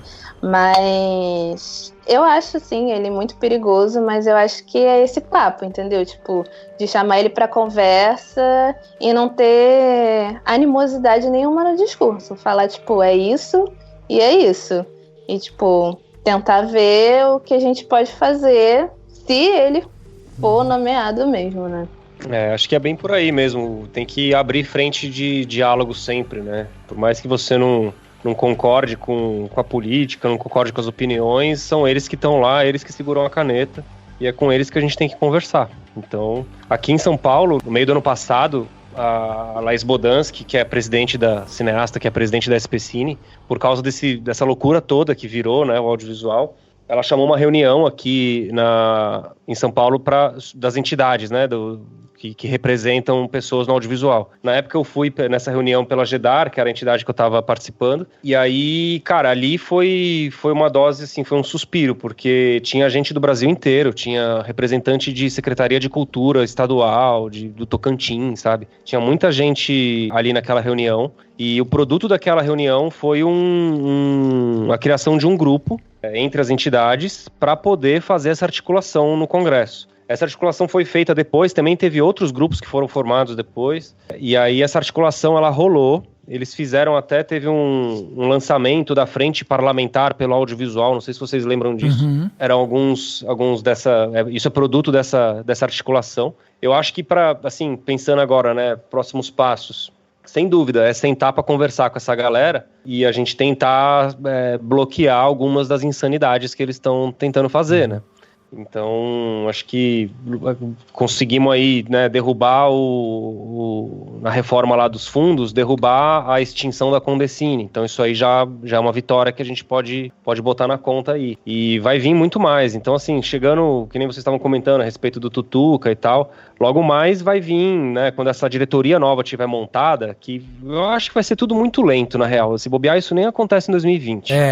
Acho que até o fim do ano tem chão ainda pra eles ficarem enrolando e tal. E aí, vamos supor, sei lá, fim do segundo semestre, os caras lançam um edital falando de obra evangélica, alguma coisa assim. Aí, lógico, não pode. O Estado é laico, os recursos são públicos, você não pode ter dirigismo para determinadas, né, classes ou religiões e tal nos editais. Então vai dar uma briga jurídica disso. Então vai ser só mais uma coisa para atrasar mais. O que eu tô conversando. E o problema é que a MP da Ancine vence ano que vem, né? Então, tipo, essa demora das nomeações, das liberações dos recursos, me parece, assim, mais empurrar com a barriga até onde dá, já que ele não vai conseguir comprar uma briga com o Congresso, para o Congresso acabar com a agência. Então, tipo assim, vamos levando desse jeito, jogando o FSA no Ministério da Cidadania e a Secretaria do Audiovisual no Ministério do Turismo, e a gente vai levando até 2021, se ele ainda estiver no poder, quando essa MP vai vencer, e aí ele vai lá e só veta, assim, se o Congresso e o Senado falam assim, não, vamos renovar, ele vai lá e veta e a gente fica sem agência. Eu acho que é bem por aí mesmo, não tem muito como, a gente precisa ser otimista, a gente precisa ver todos os cenários, mas também a gente tem que encarar a realidade de que o momento não é favorável, né, e o que eu tô conversando com meus amigos aqui, produtores em São Paulo e tal, pessoal que tem projeto, que tá liderando coisa, que eu tô falando pra eles o que eu tô fazendo também, que é assim, cara, tipo, lógico, a gente tem que se informar, a gente tem que batalhar, a gente tem que brigar lá pras coisas pra não destruir o negócio todo, mas assim, não conta mais com isso, entendeu? Se a tua produtora por exemplo, é o caso da minha, né? Eu resolvi me organizar enquanto produtora por causa da lei da TV Paga, em 2013. Então, desde lá que eu tô estudando isso e vendo essa possibilidade, que nem a Marina falou, né, o FSA é tipo um banco, né, você consegue um empréstimo ali muito mais vantajoso do que você pegar para um banco. Então, pra mim, assim, pra pequeno produtor como eu, que não tem grana suficiente para levantar uma produtora do zero, você ter um apoio desse, é fundamental. Eu fiz planos pensando nisso. E a regra do jogo mudou no meio do caminho. Então, a gente tem que mudar os nossos planos também, entendeu? Então, acho que o mais importante agora para o setor é as pessoas continuarem trabalhando e continuarem vivas e pagando as contas, sabe? Pra gente poder ter gás pra poder continuar brigando lá. Isso entra numa pergunta que eu ia fazer, porque até você falou, Matheus, da SP Cine, tem um texto da Marina sobre a São Paulo Film Commission lá em Berlim. Vocês acham que o caminho também é aproveitar essa descentralização, ou seja, de repente, se eu quero fazer um filme, se eu quero fazer qualquer coisa, eu posso ir atrás, então, da secretaria de um estado, da secretaria de outro estado, tentar, né, assim, é possível isso por meio da SPCine? Daí, de repente, o estado de, sei lá, de Pernambuco tá com edital, ou, enfim, outras dessas instituições, né, de secretarias de cultura de estados e municípios. Vocês acham que esse é o melhor caminho, no sentido de conseguir apoio, conseguir financiamento? Sim, eu concordo muito com a Laís, porque ela expôs isso numa palestra que ela fez na SPCine do ano passado, eu estava lá também, estava escutando ela falar, ela apresentou a SPCine, apresentou os dados de retorno, principalmente da Film Commission, nesse tempo que ela está aí na frente do órgão. E uma coisa que ela falou que pra mim, tipo, me marcou muito, eu tive que concordar, e cada vez mais eu concordo muito mais, é que agora é a hora da gente buscar esse entendimento dos estados e dos municípios. Assim, chegar e fazer essa frente estadual mesmo, procurar essas entidades do governo estadual, sentar e falar, tipo, olha, isso dá retorno, isso é bom para o estado, é bom para a cidade e bora investir. É uma coisa que o Rio de Janeiro está quase nula, assim, tem muita produtora fechando assim aqui. Quem tem condição tá fechando aqui e abrindo em São Paulo, porque a SPCine realmente está abraçando, assim, tá sendo uma mãe, tá botando no colo, assim, tentando levar para frente. Mas é aquilo, né? Ela não pode ser a única. Então, isso precisa ser copiado em outros estados. Então, a crise do Rio de Janeiro está muito grande. Quem está podendo migrar está fazendo isso. E a gente tem São Paulo, que está muito forte por conta da SPCine. E tem Belo Horizonte também, que está começando a apontar aí. Tem um edital muito bom que eles têm todo ano, que abre lá, que chama BH nas Telas, que eles dão recurso até para jogos eletrônicos, então é uma outra modalidade que surgiu aí no meio do caminho dessas coisas todas. A necessidade de você ter um apoio para levantar essa indústria dos jogos eletrônicos também. Então, BH dá esse apoio. É um mercado cinematográfico não tão grande assim que nem São Paulo e Rio de Janeiro, mas ele está cada vez mais colocando os punhos para fora, né?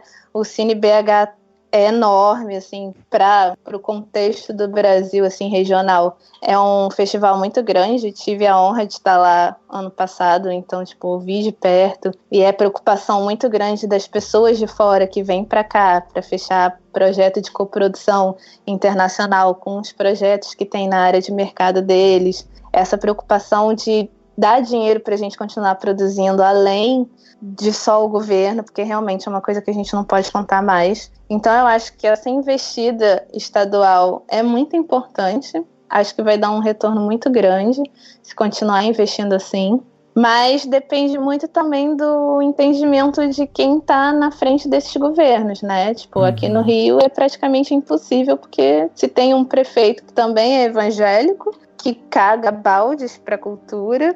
Ele nem participou de nada do carnaval, ele não deu a chave da cidade pro Rei Momo, ele não foi a nada, assim, então, com isso ele prova que ele tá, tipo, cagando e andando, assim, ele muito mal e porcamente liberou o dinheiro, na verdade nem liberou, né, ele virou pro Witzel e falou, se vira aí, dá o dinheiro do carnaval você, porque eu não quero fomentar nada disso. Então, o Rio, que era um grande espelho, né, tem a Film Commission daqui, a Rio Filme, que era enorme tempos atrás. Hoje em dia você não vê articulação de quase nada, para chamar a filmagem para mais nada para aqui para dentro. É sempre muito São Paulo.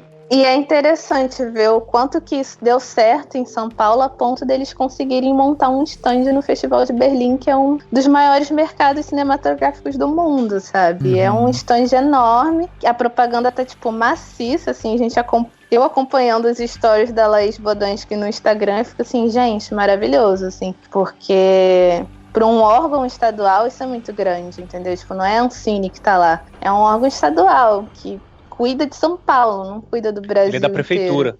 Exatamente, é da prefeitura. Então ele cuida da cidade de São Paulo, sabe? Não é nem do estado inteiro, é mais da cidade de São Paulo em si. Estar num festival desse é muito importante, assim, só atesta que é importante a gente realmente investir nisso. Mas ele sozinho não vai sustentar, né? Então tem que ser uma coisa que precisa ser copiada em outros estados também.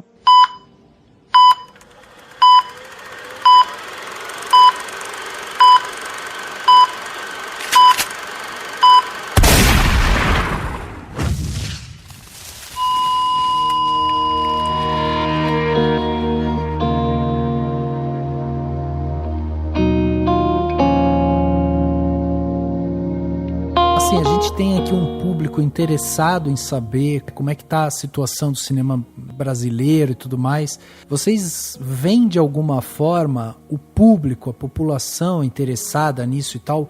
Como que esse povo pode ajudar de alguma forma a que o cinema, sabe, continue respirando, que a gente tenha de repente uma retomada aí de alguma forma, né, que ajude os produtores e tal? Vocês veem assim algum movimento popular nesse sentido, assim? Qual seria a recomendação de vocês para nossa audiência, por exemplo? Cara, acho que seria no contexto de educação mesmo, assim, tipo, simplificar ao máximo o que cada coisa significa, porque realmente você chegar numa discussão e tacar o site da Ancine para uma pessoa ler, primeiro que o brasileiro, como a gente sabe, quase não lê. Uhum. Então ele não vai tirar o tempo dele para ler 28 páginas de uma instrução normativa da Ancine falando como que é a prestação de contas, por exemplo, com vários termos ali difíceis de ser entendidos, né, que por mais que dê uma legenda lá em cima, o que cada um significa, você fica perdido, porque se você não é do setor e você não estuda isso, você não lê, você não tem esse embasamento prévio, você não entende quase nada. Então eu acho que deveria ter uma articulação das pessoas em prover essa educação, assim, de mostrar em termos mais simples o que isso significa. Tipo, a gente não tá roubando dinheiro de ninguém, a nossa profissão é digna como de qualquer outro, como de um médico, de um advogado, de um engenheiro. A gente dá muito mais retorno pro país do que muitos políticos que estão aí sem fazer nada, né? Então, eu acho que precisa ter esse viés da educação, porque é uma coisa que a gente não tem. A gente não tem essa premissa de se ver na tela. O que a gente vê na tela é sempre de fora, é sempre exportado de outros lugares, importado, na verdade, de outros lugares, assim. A gente vê muito dos Estados Unidos na nossa tela, a gente tem vontade de ter aquela vida porque a gente vê aquilo, sabe? E aí a gente esquece que o país também tá passando por uma crise econômica horrorosa, que tem muita gente desempregada, a gente esquece tudo isso porque no filme tudo é maravilhoso, mas isso é uma coisa que foi construída. Então a gente precisa construir esse olhar do brasileiro para a indústria brasileira, sabe? Tipo, dele ter orgulho de se ver na tela, de falar assim, pô, legal, é meu estado que tá ali, é meu bairro que tá ali. Eu fiquei pensando muito isso quando eu vi o Temporada, né, que é um filme de Belo Horizonte, da Filmes de Plástico, e ele é filmado num bairro de Belo Horizonte. E eu fiquei pensando muito isso, tipo, cara, que bacana, imagina você poder ver seu bairro numa tela de cinema, sabe? Uhum. Tipo, você pagar o ingresso de um filme pra ver o bairro que você mora, que você nasceu, exposto na tela, e você reconhecer, tipo, as dificuldades daquelas pessoas, por que as pessoas fazem aquilo, e você fala assim, pô, verdade, que importante, assim, eu me reconhecer como brasileira, como mineira, como belo-horizontina. Então, eu acho que é muito importante a gente ter essa educação, assim, de a gente mostrar a nossa cara para as pessoas, entendeu? Porque a gente realmente não tem isso. Quando a gente abre um Netflix, muito dificilmente a gente vai acabar vendo um filme brasileiro, é sempre um outro título de outro país. Então a gente acaba, tipo, idealizando uma vida que não é nossa. E aí acaba que acredita nessas falácias, né? Desse senso comum de que filme brasileiro não serve para nada, que não dá retorno. Então acho que precisa ser mais da educação mesmo. Eu acho que é por aí mesmo. A gente tem que instruir mesmo as pessoas, tem que conversar e tal, e do outro lado também tem que, pra todo mundo, isso, você não precisa ter opinião sobre tudo, você não precisa repetir opiniões dos outros. Exatamente. E acho que isso são coisas que é importante a gente lembrar, sabe? Pô, eu posso ter um assunto que, por exemplo, sei lá, economia, cara, eu entendo pouco, entendeu? Eu não vou ficar saindo aí falando um monte de coisa que eu não sei, entende? Se eu quiser opinar sobre isso, eu vou atrás pra ler, pra entender, conversar com pessoas. Então, eu acho que esse é o exercício que a gente tem que fazer como sociedade, assim, né? Tipo, as pessoas pararem de reproduzir aquilo que elas veem no WhatsApp e no Facebook, de ficar compartilhando essas coisas que são mentiras, porque, querendo ou não, você tá atacando outros brasileiros, cara. Você tá atacando pessoas que estão desempregadas, entendeu? Que estão tentando correr atrás, sustentar a família, pagar a escola do filho, porque o estudo público é ruim, entendeu? Exato. Então, acho que a gente precisa, como um todo, assim, ter mais tolerância e, a partir disso, conseguir fazer esse processo de educação aí, instrução das pessoas. Tem um projeto de lei que incluiria o streaming na lei do SEAC, né? Que é a lei é chamada lei da TV paga, né? Dá pra ter uma projeção positiva nesse sentido? De, se isso der certo, você vai ter, de repente, mais fomento à produção por conta né, porque os serviços de streaming vão ser enquadrados também nessa lei? Ou não, essa lei também tá com problemas, porque teve uma questão também enfim, teve a questão da Sky, né, que foi comprada pela AT&T, né? Como que dá pra gente olhar pra isso, assim?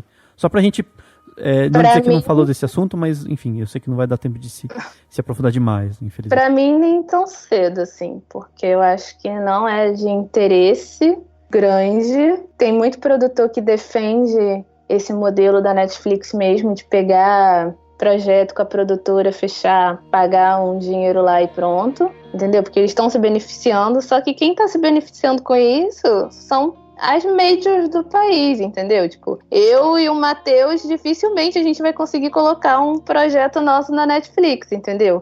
A gente sendo médio produtor, pequeno produtor, da maneira que a gente é, entendeu? Então acaba que também fecha muito esse círculo de produção. Então, tipo, você vai dar dinheiro para as grandes do país produzirem aquele material, que são produtoras que, bem ou mal, conseguem ter um bom orçamento anual, mesmo com essa crise, porque tem outras frentes de trabalho, tem outros contratos para cumprir. E a gente fica aqui, a ver navios, entendeu? A gente continua nessa crise, sem saber se a gente vai conseguir pagar as contas do mês que vem, e sem conseguir contratar ninguém para trabalhar com a gente, ou conseguir que outras pessoas nos contratem pra gente trabalhar. Então, é bem foda, assim. Eu também acho que isso não se resolve agora. Provavelmente não vai se resolver no governo Bolsonaro, essa briga.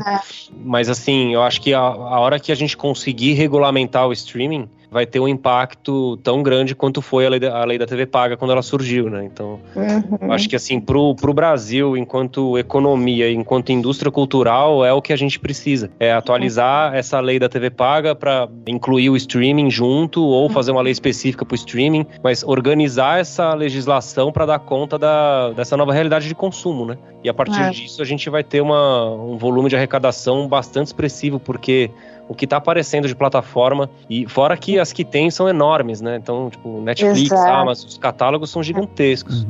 Isso vai gerar muita contribuição, né? E você já vê uma diferença nisso nos países que já têm a cota de tela pro streaming, né?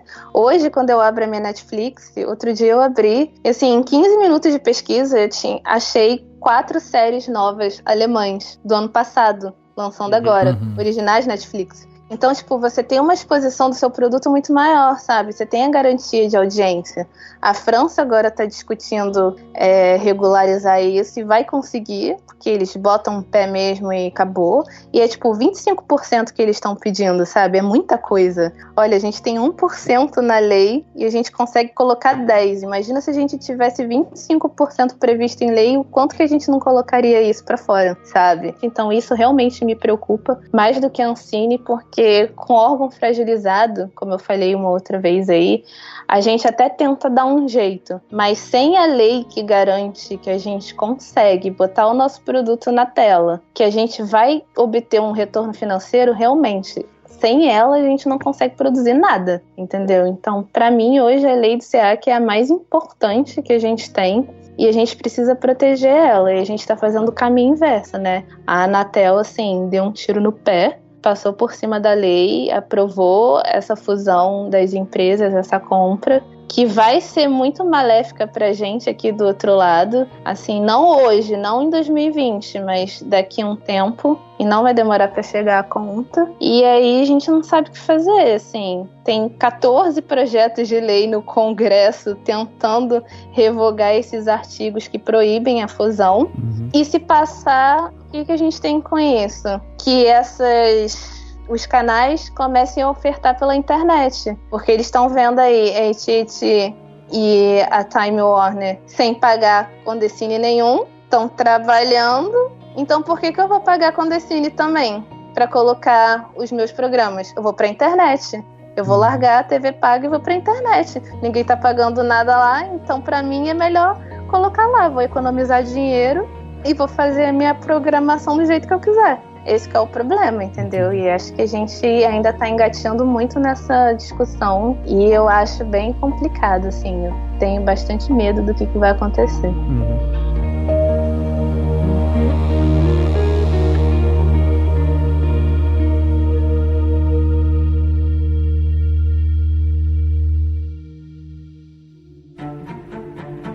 Dicas para a sua semana? No Plano Detalhe.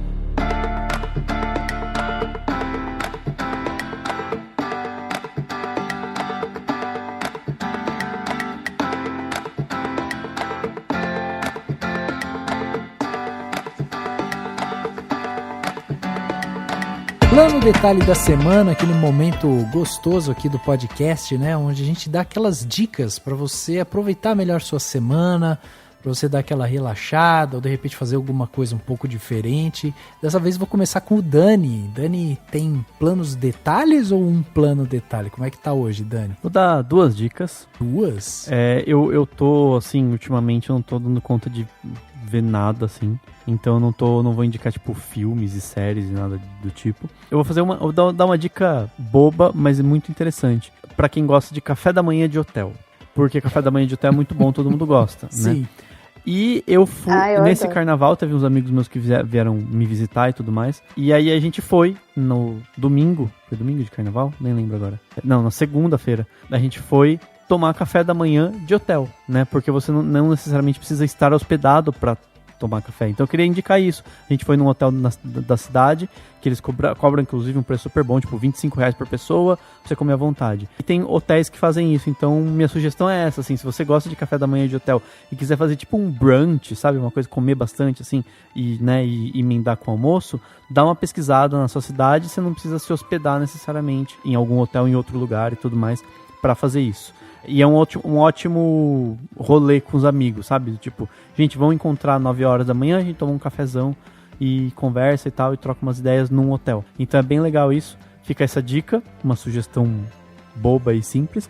E eu vou indicar um álbum. É super difícil ouvir álbuns completos e prestar atenção em música nesse sentido, né? De enfim, analisar muito. Mas eu ouvi sugestões e comecei a ouvir e adorei um álbum do Harry Styles, que é o cara que era do One Direction, que é o Fine Line, que é não é muito bom. Momento fangirl. Mas é muito bom. Esse álbum é muito bom. É um álbum novo dele. Deve ter saído, acho que, não sei se foi esse ano já, ou com o finalzinho do ano passado, não lembro. Foi em dezembro. Dezembro, isso. E chama Fine Line, tem várias músicas muito, muito boas, assim, muito bonitas. Tem outras músicas boas deles também, boas dele de outro álbum. Ou daqueles singles que eles lançam, mas o álbum todo é muito bom, tem umas músicas ótimas, muito variadas, eu achei muito legal isso, assim. Inclusive depois eu tô ouvindo também, acho que tem um outro cara do One Direction, tipo, todos eles acho que são bem mais talentosos do que muitos membros de boy bands anteriores. Mas, e todos eles têm carreiras solos bem interessantes. Mas, assim, esse do Harry Styles é muito, muito bom e vale muito a pena ouvir. Então, pra quem não conhece, quem não ouve, ou quem tem aquele preconceito, tipo assim, o cara era do One Direction, deve ser ruim a música, vai lá, vai fundo que é muito boa. Muito bem, olha aí. Dicas estarão listadas aqui no post desse podcast, né? Então tudo que a gente tá falando vai ter link, vai ter post e tal. É só você entrar no post desse podcast, ir lá e clicar. Marina, e você? O que você trouxe pra gente nessa sua estreia aqui, né? No podcast do Cinemação? O que você trouxe pra gente de dica pra nossa semana, o Plano Detalhe? Então, para aproveitar a discussão do podcast, né? Eu indico um livro do Marcelo Ikeda, que é um grande mentor para mim e foi uma das pessoas assim que me fez pensar em seguir essa carreira mais para produção executiva, mais da burocracia, porque eu sempre gostei um pouco dessas coisas assim. Eu sou zero artística, sou bem burocrática, gosto de falar de política, discuto pra caramba. Então, foi um dos meus mentores, junto com a Vera da Verucha, linda, maravilhosa, ex-diretora da Ancine, inclusive, e uma das pessoas que fundaram a agência, deixando isto claro. E que é um livro que ele tem que se chama Cinema Brasileiro a partir da Retomada. Então ele faz um apanhado assim bem legal para quem quiser conhecer mais das leis. Então ele fala da Lei Rouanet, ele fala da Lei do Audiovisual, ele fala da construção do tripé institucional, ele fala da criação da Ancine, ele critica também muitas medidas que foram tomadas durante todo esse tempo, desde da Lei Rouanet até agora, fala da Lei do SEAC, né, da TV Paga, fala de bastante coisa, assim, é um livro muito bom, e ele, assim, simplifica bastante, ele explica direitinho as coisas, então acho legal, assim, para quem quiser se aprofundar mais, procurar esse livro do Marcelo Ikeda, que é muito bom. Acho que ele abrange até 2014, só que pouca coisa mudou de 2014 para cá, né, e agora a gente tá vendo a destruição disso tudo. Então acho que vale a pena, ainda tá bem atual. Legal, show de bola. Cara, que super Plano Detalhe. É isso. Foi pra isso que a gente criou esse quadro. Legal. E você, Matheus, o que você trouxe pra gente aí de bom? Cara, eu queria fazer indicação de 2 canais de YouTube, na verdade. Legal. Porque a gente tá nesse tempo aí de terraplanismos e olavismos, né? E a gente vê, sabe, a educação e ciência no país sendo cada vez mais, né, atacadas, e eu acho que a gente precisa valorizar as iniciativas que tratam o assunto de uma maneira mais séria. Então, eu queria indicar um canal estrangeiro chamado Seeker, que ele aborda sempre temas relacionados a universo, formação de planetas, a própria características da Terra e tal. É um conteúdo bem completo, pra você ver que a pesquisa que eles fazem são vídeos curtos, de 4 minutos, 3 minutos, mas a pesquisa por trás você vê que é bem estruturada, as imagens são bonitas, é um canal super bem produzido. Ele é em inglês, então não é todo mundo que vai conseguir acompanhar, né, quem não fala inglês. Mas, para quem não fala, tem o Nerdologia. É um canal brasileiro do Átila Yamarino e de mais um outro garoto que eu esqueci o nome. Mas eu gosto muito do trabalho do Átila. Eu acho que ele faz um apanhado bem legal ali, um levantamento de informações em todos os vídeos que ele vai produzir. Ele é muito didático para explicar as coisas. Ele fez recentemente, eu até coloquei no meu blog, que é explicando a meritocracia. Eu achei genial. Fica até a indicação aí, digita lá no YouTube o que é meritocracia, nerdologia, vai aparecer esse vídeo. Sensacional também, já vou ver esse vídeo. É impressionante, né, que às vezes as pessoas dão dicas de canal, aí quando você entra no canal, você olha lá, pô, tem 4 milhões de seguidores, você nunca ouviu falar daquilo, é muito louco. Né? É muito doido. A internet tem dessas, né? Tem dessas, pois é. Demais. Então tá aí, links estarão aqui no post, né, reforçando isso aí pra você. E eu tenho aqui também 2 planos detalhes pra vocês. Uma é uma série e um filme. A série que eu tenho pra indicar está na Amazon Prime, comecei a assistir ela. Putz, tô apaixonado pela série, que é Hunters. Uma série que tem como um dos personagens principais lá Quem faz é o Al Pacino. E eu tô adorando a série, principalmente assim, a temática já é muito interessante, porque mostra um grupo de judeus que se junta para caçar nazistas que estão infiltrados nos Estados Unidos. O que eu achei muito interessante dessa série é como ela é montada, sabe? Porque é um tema pesado, é um tema que a série se passa ali em meados de 1960, mais ou menos, e pega muita gente que viveu o Holocausto. Então tem aquelas pessoas com aquelas dores profundas, né, do que o Holocausto fez com elas, o nazismo destruindo a alma dos judeus ali e tal, e os judeus tentando se reinventar, tentando se reerguer daquilo. Então é um assunto profundo que eles abordam, mas ao mesmo tempo eles fazem umas brincadeiras assim de cenas, tipo, eles cortam aquele tema sério ali e tal, às vezes com uma piadinha, às vezes eles colocam de um jeito totalmente diferente, assim, sabe? A apresentação, aparece uma coisa com lettering, com cartoon e não sei o que, no meio, assim, então é muito legal. Logo no primeiro, no segundo episódio, eles fazem a apresentação de todos os personagens, né? Cada um lá tem uma característica e tal, e eles mostram cada um desses personagens quase como se fosse um quadrinho, sabe? Então eles falam, por exemplo, fulano de tal, aí congela a imagem daquela pessoa, sobe uns letreiros, ele é especialista nisso, naquilo e tal. Então ganha um dinamismo assim para um assunto super pesado, e ele não perde essa densidade dele. Então eu achei muito bom realmente essa série, tô devorando ela, ainda não terminei, e tô devorando ela porque achei ela realmente muito boa. E aí eu tenho um filme também para indicar, daí nesse caso é um filme francês, que é Perdi Meu Corpo, um filme que esteve aí recentemente indicado, né, a Oscar, tá na Netflix, dirigido pelo Jeremy Clapin, e é um filme assim muito interessante. Primeiro pela sua técnica, né, ele tem uma animação totalmente diferente, assim, é uma animação que não vai naquela onda de Pixar, de DreamWorks e tal, é uma coisa meio desenho, assim, e é muito interessante toda a temática, né. Então é a história de uma mão que se perde de um corpo, e o filme ele vai construindo isso, como que a mão se perdeu do corpo e tudo que envolve, né, a perda da mão, assim. Então passa pela profundidade dos personagens, por questões existenciais, assim. Ele tem essa questão, né, da mão ganhar vida, uma vida própria e tal, que é uma coisa fantasiosa e tal, mas ao mesmo tempo ele mergulha também nessa profundidade existencial que é muito interessante. Então tem simbolismos ali que dá pra gente viajar muito naquilo.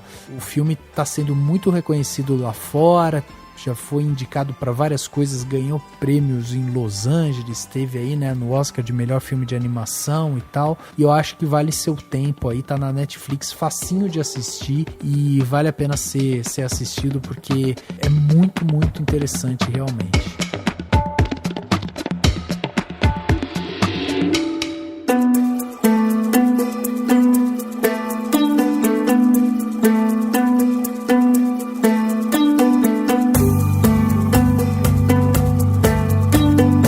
Chegando aqui no final desse podcast Cinemação 355, falamos aqui sobre cinema brasileiro, mercado audiovisual, Ancine, fundo do audiovisual, produção, falamos sobre tanta coisa bacana e é muito interessante a gente ter aqui duas pessoas que estão ali com a mão na massa, né? Porque eu e o Dani somos teóricos, né, Dani?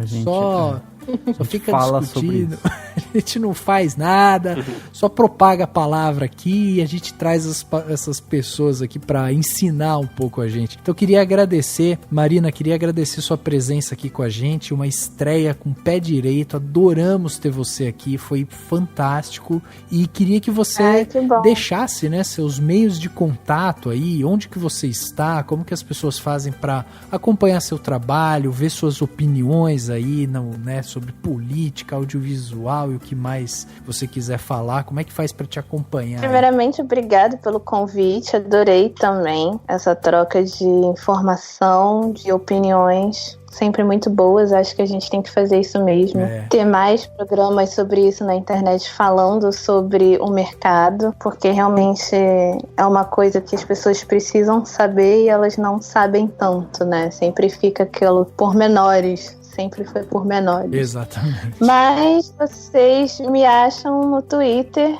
A minha arroba é rusninabi. E é lá onde eu posto os meus textos, onde eu divulgo meus textos, onde eu divulgo as minhas opiniões, onde eu faço threads fora da curva, criticando várias coisas. Critico mais do que elogio. Acho que eu devia até elogiar mais o trabalho dos amigos do setor, mas é porque realmente a gente vê coisa errada e eu não consigo ficar quieta. Então a gente tem que falar também um pouco. Então, acho que minha atividade é bastante no Twitter, assim. Então, quem tiver Twitter e quiser seguir, fica à vontade. Legal, pô, show de bola. Fica aí, então, a recomendação para as pessoas acompanharem o trabalho da Marina. Mais uma vez, muito obrigado.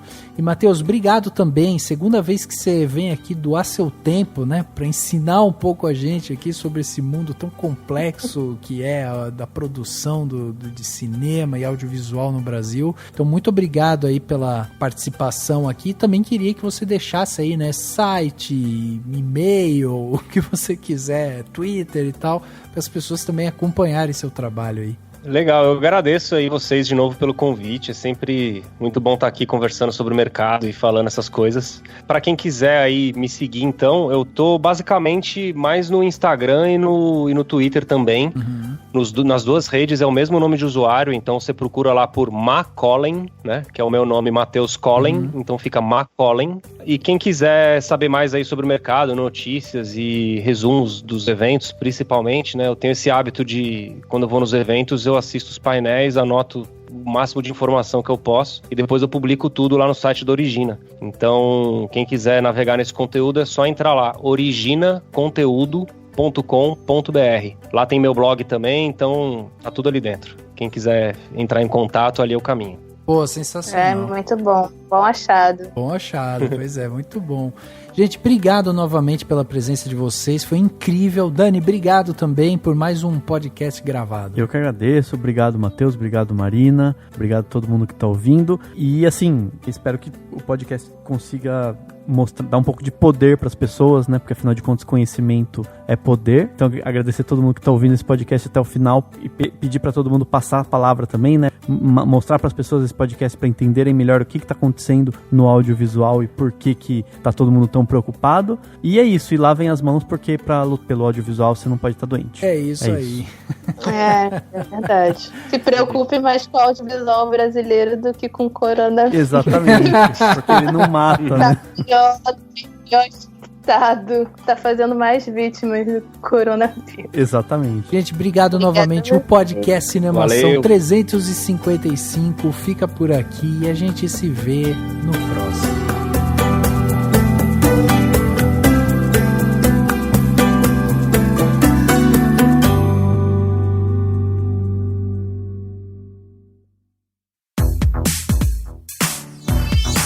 Esse podcast foi editado pela Isso Aí Design. Tudo isso é forma com função. É design estratégico. É isso aí.